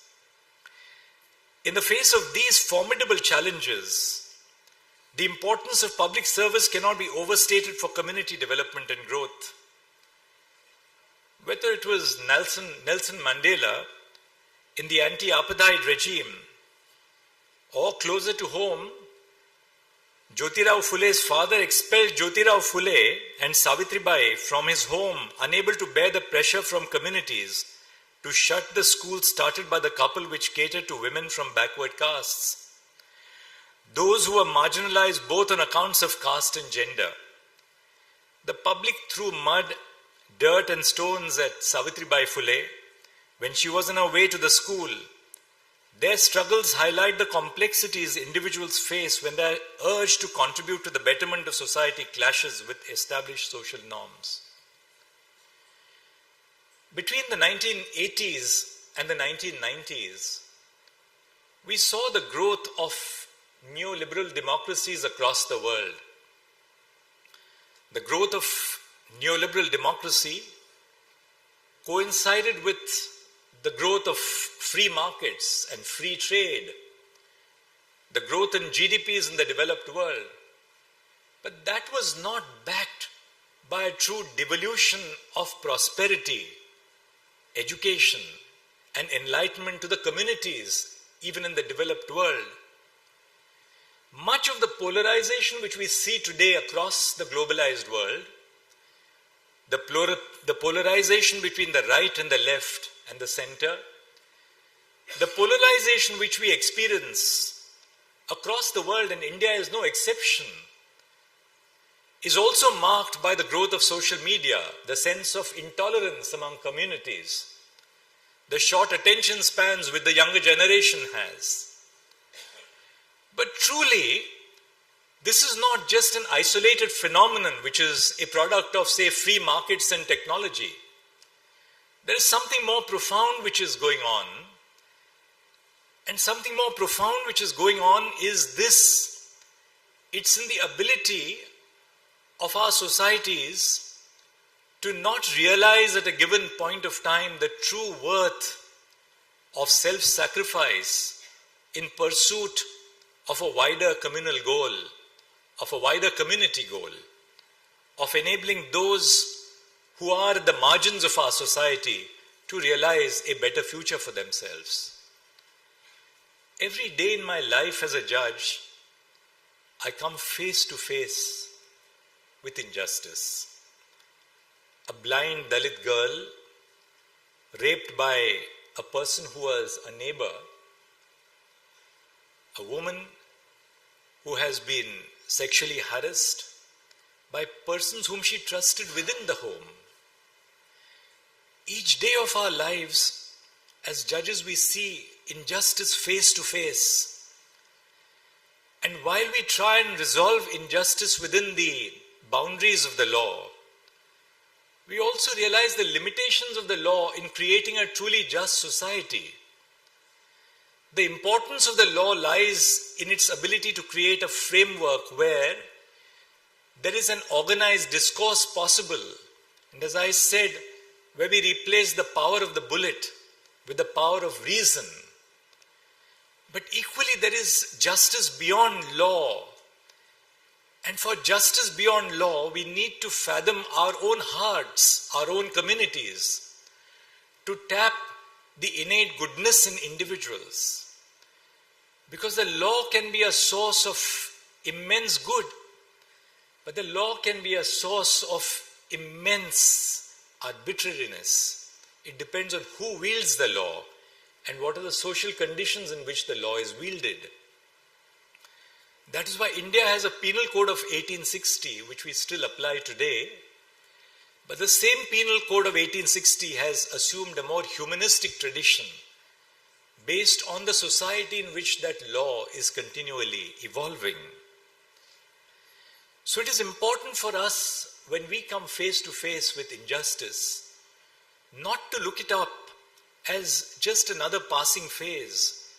Because if we were not to deal with injustice with a certain degree of firmness and resolve, there is a grave danger that it will envelop and perhaps submerge our societies. Drawing a parallel to our distinguished recipients tonight, let me say a few words about them before I conclude.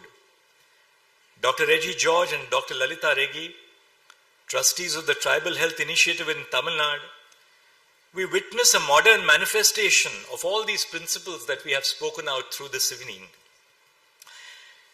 Much like so many others who have preceded this great tradition, their commitment led them to Sitlingi Valley, a remote tribal area in Dharmapuri district, 125 kilometers away from Salem.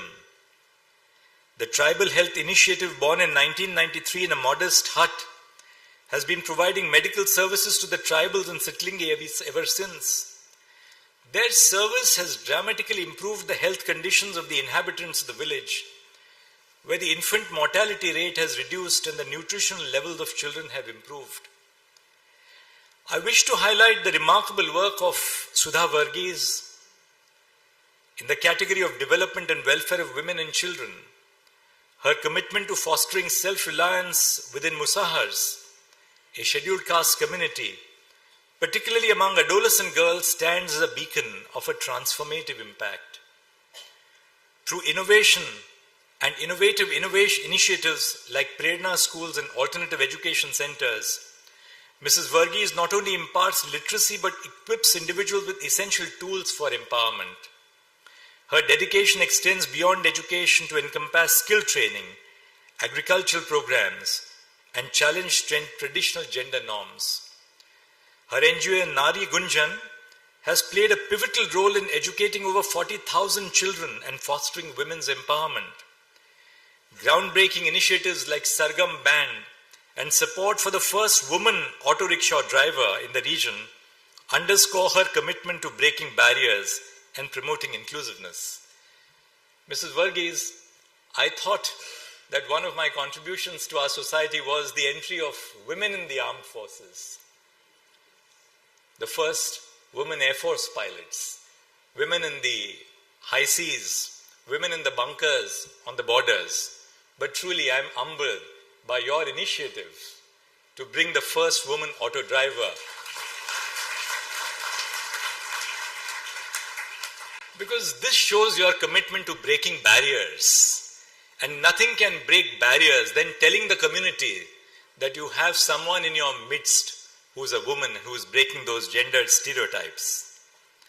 Mrs. Varghese's effort to empower and make women self-reliant has markedly improved the living conditions of women who face disadvantages, both on account of their gender and caste. One of the issues which has plagued our society is the lack of opportunities in the rural landscape. The urban-rural divide is stark and is deeply demarcated on the lines of caste, class and gender. Nearly 60% of India's population resides in rural areas, but their needs are seldom resolved at an institutional level. So while on the one hand we are giving birth to super specialty hospitals, we don't care about primary health care. Their needs are seldom resolved at an institutional level. Reformation at the rural level requires a multifold approach with a focus on social reformation, creating job opportunities to increase their purchasing power and enhancing their understanding of civic rights. Additionally, fostering entrepreneurship at the grassroots level can play a pivotal role in rural development. Encouraging local industries, supporting small-scale enterprises, providing training in sustainable agricultural practices contributes to economic growth and self-sufficiency. This brings our attention to Dr. Datta, tonight's esteemed recipient of the Award for Application of Science and Technology for Rural Development. Dr. Datta has pioneered technology generation, adoption and diffusion for women in the Sundarbans.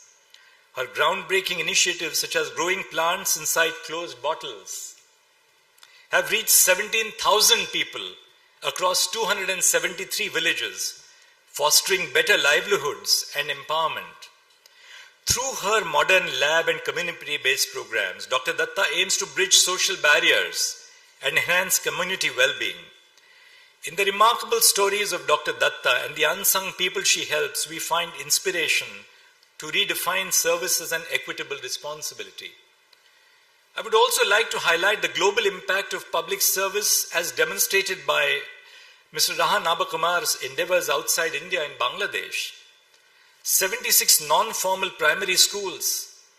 He has revived a school inaugurated by Mahatma Gandhi, facilitated the installation of deep hand tube wells and low-cost toilets, and resolved numerous cases relating to human rights and justice.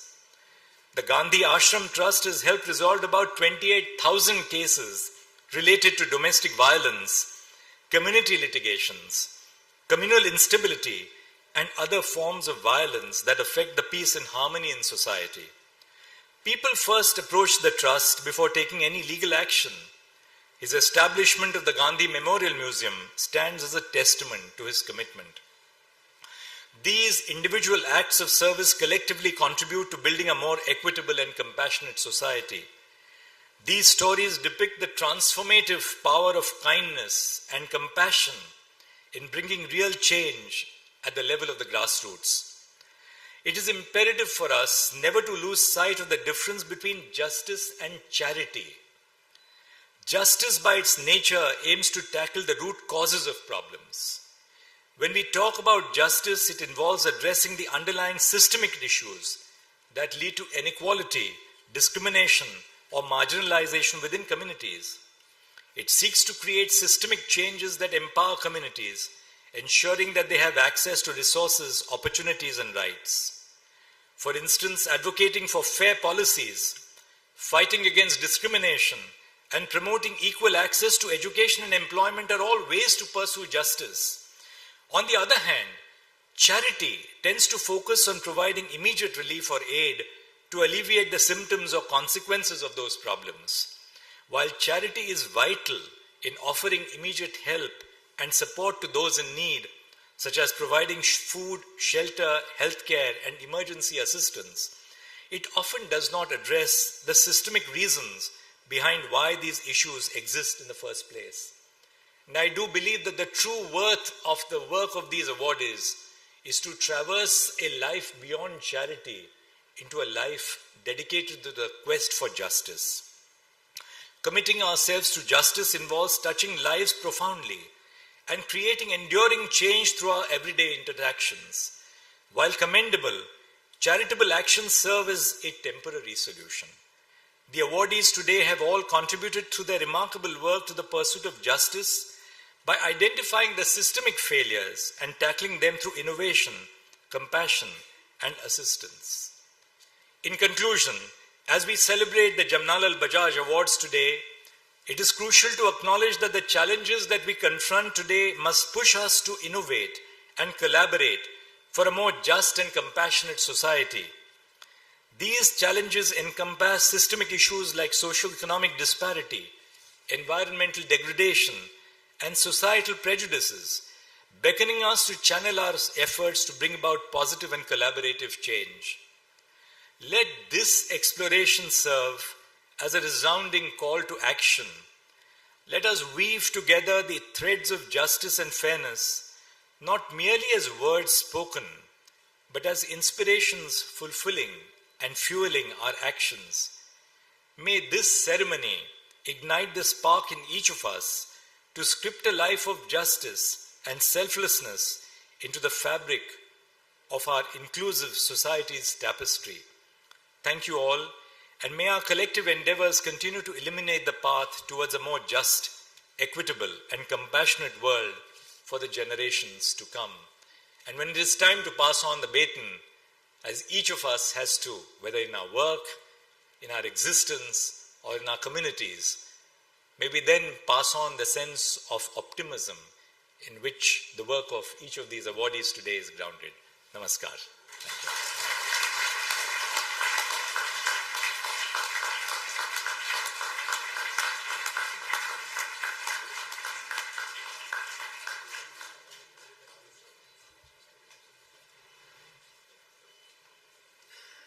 Thank you very much, sir, for giving all of us this special moment by gracing this occasion and the year with your valuable presence and words. I now invite Madhur Bhai, trustee of the foundation, to present his concluding remarks. Madhur Bajaj.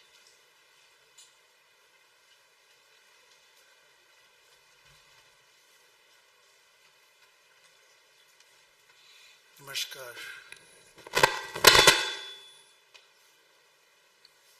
After the Supreme Court has spoken, what is left to speak?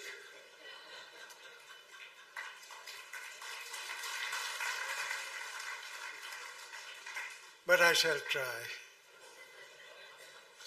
And thank you so much. I did not know what made my auto rickshaw suddenly rise. Now I know.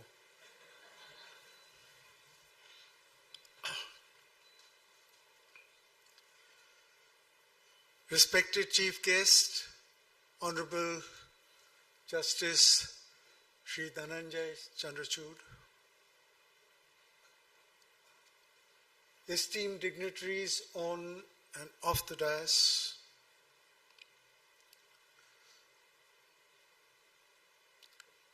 friends, aren't you feeling the presence of the centurion? He is blessing us all. Let's take his blessings.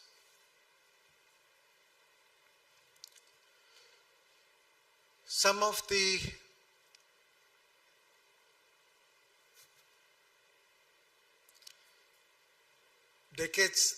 decades back,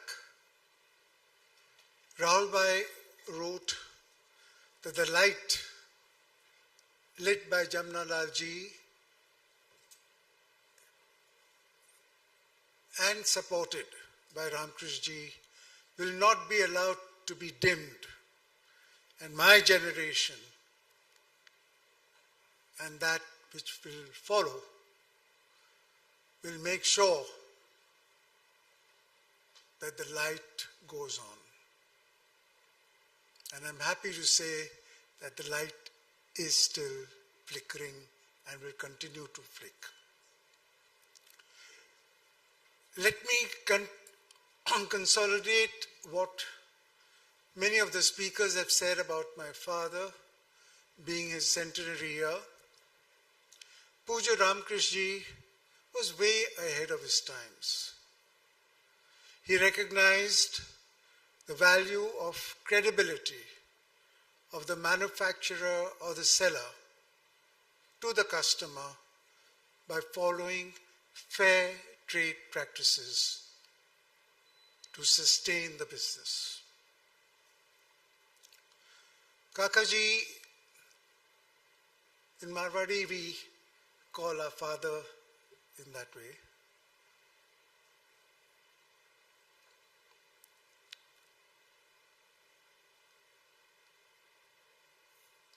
Was compassionate. Let me use your word, Mr. Satyarthi.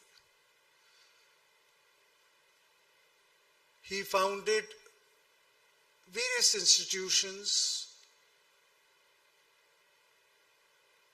including the present one,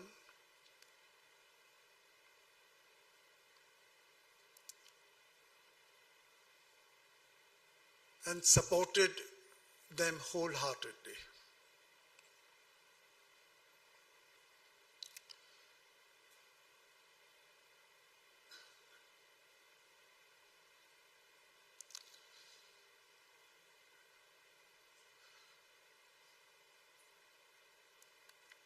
Directly or indirectly,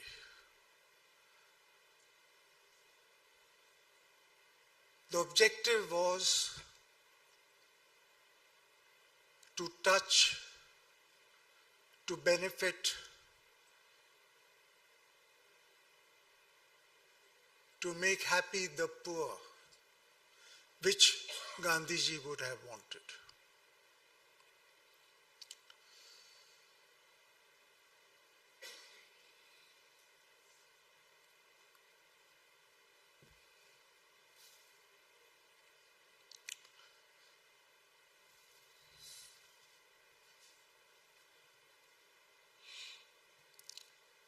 Honorable Chief Justice of India, as the CEO of the judiciary, our country is eager to see the end of the ills that plague our judicial system. You would agree with that? We need a kind of revolution, a transformation, a metamorphosis of sorts to address justice delayed is justice denied. Shri Narendra Modi, when he was the CM of Gujarat,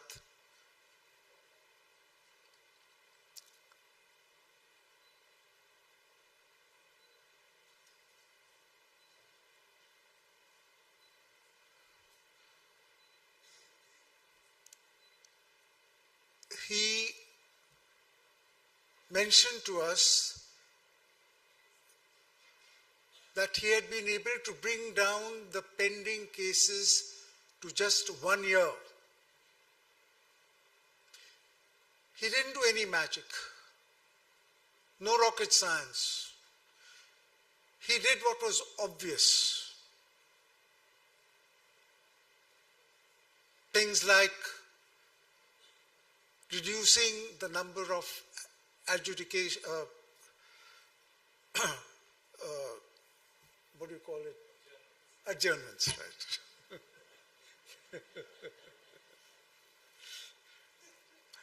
I'm not a legal person, but I can't let this chance go of having you serve with us. Filling the vacancies. You had mentioned that as much as, Dhananjaya, you had mentioned as much as about 40% of the seats have to be filled up with judges. Mr. Modi did that. I don't know how he did it. And he called people from outside or what he did, but he filled those places. He curtailed the holidays. The number of holidays is more than the number of working days in the court. He called the judges and said, if we have to give justice to people in time, we have to take care by working harder.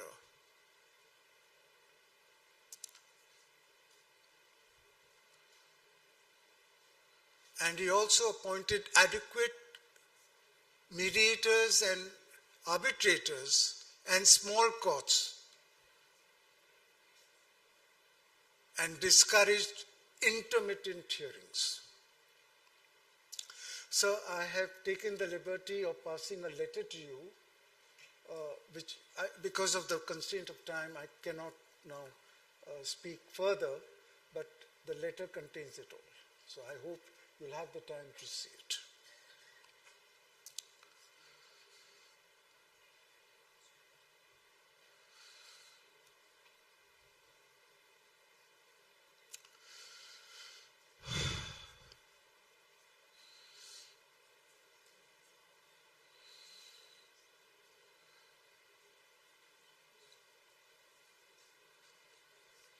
I'm trying to shorten the things. So, sir, you are a beacon of hope, and we all hope that you will tackle these problems and create the right environment in which we are able to give true justice in time.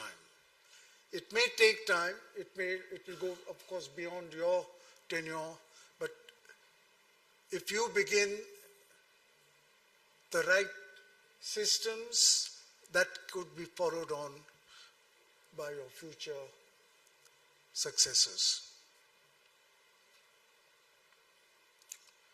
This will also result in ease of doing business for both Indian and foreign investors.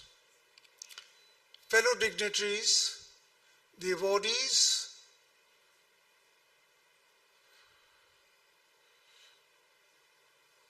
not only bring smiles to the faces of the downtrodden, but also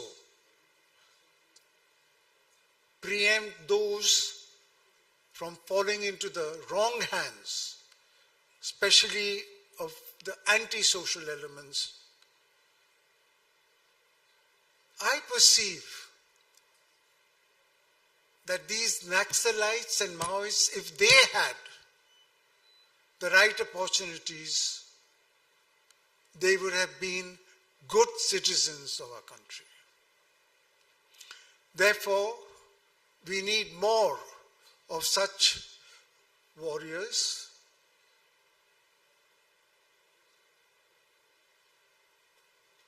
To have a peaceful, prosperous, and developed nation. Friends, you will be happy to know that our foundation has reached 7,477 applications, has received so many, and till date,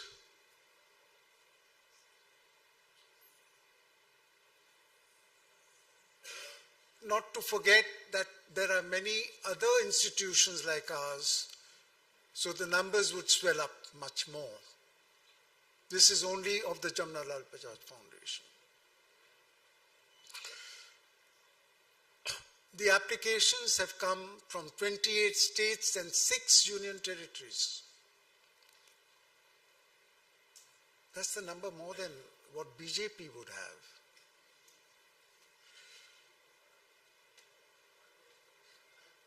And 70 countries abroad. While the total number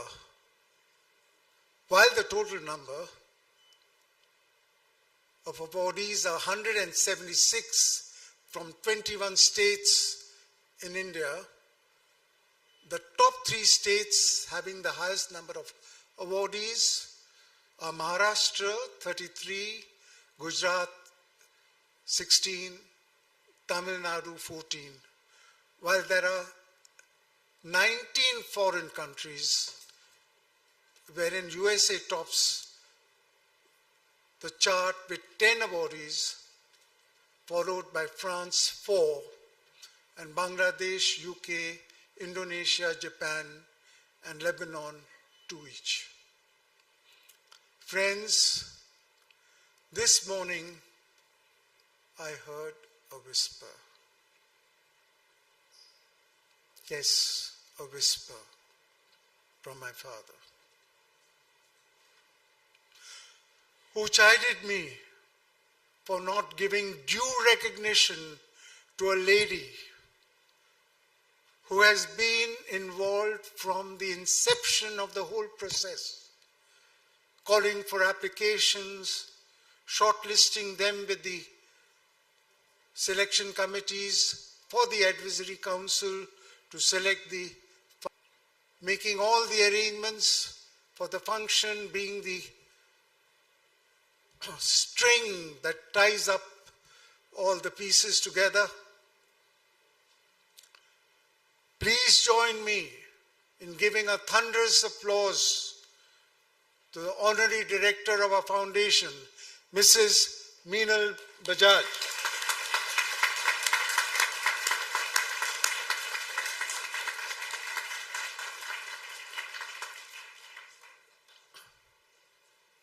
Thank you.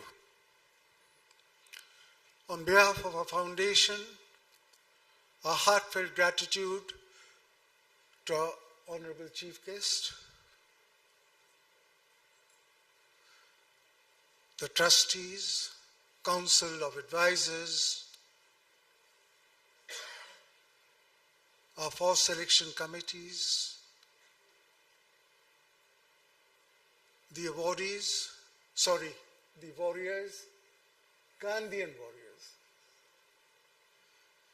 the media, hall management, and the entire audience for contributing towards a happy and progressive India. Jai Hind.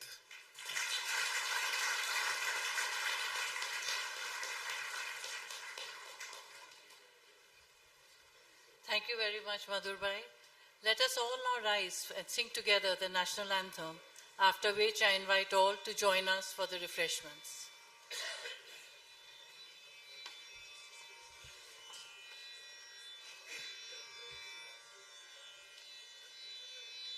जनगण मन अधिनायक जय हे भारत भाग्य विधाता पंजाब सिंधु गुजरात मराठा द्राविड़ उत्कल बंगा विंध्य हिमाचल यमुना गंगा उच्छल जलधि तरंगा तव शुभ नामे जागे तव शुभ आशीष मागे गाहे तव जय गाथा जन गण मंगलदायक जय हे भारत भाग्य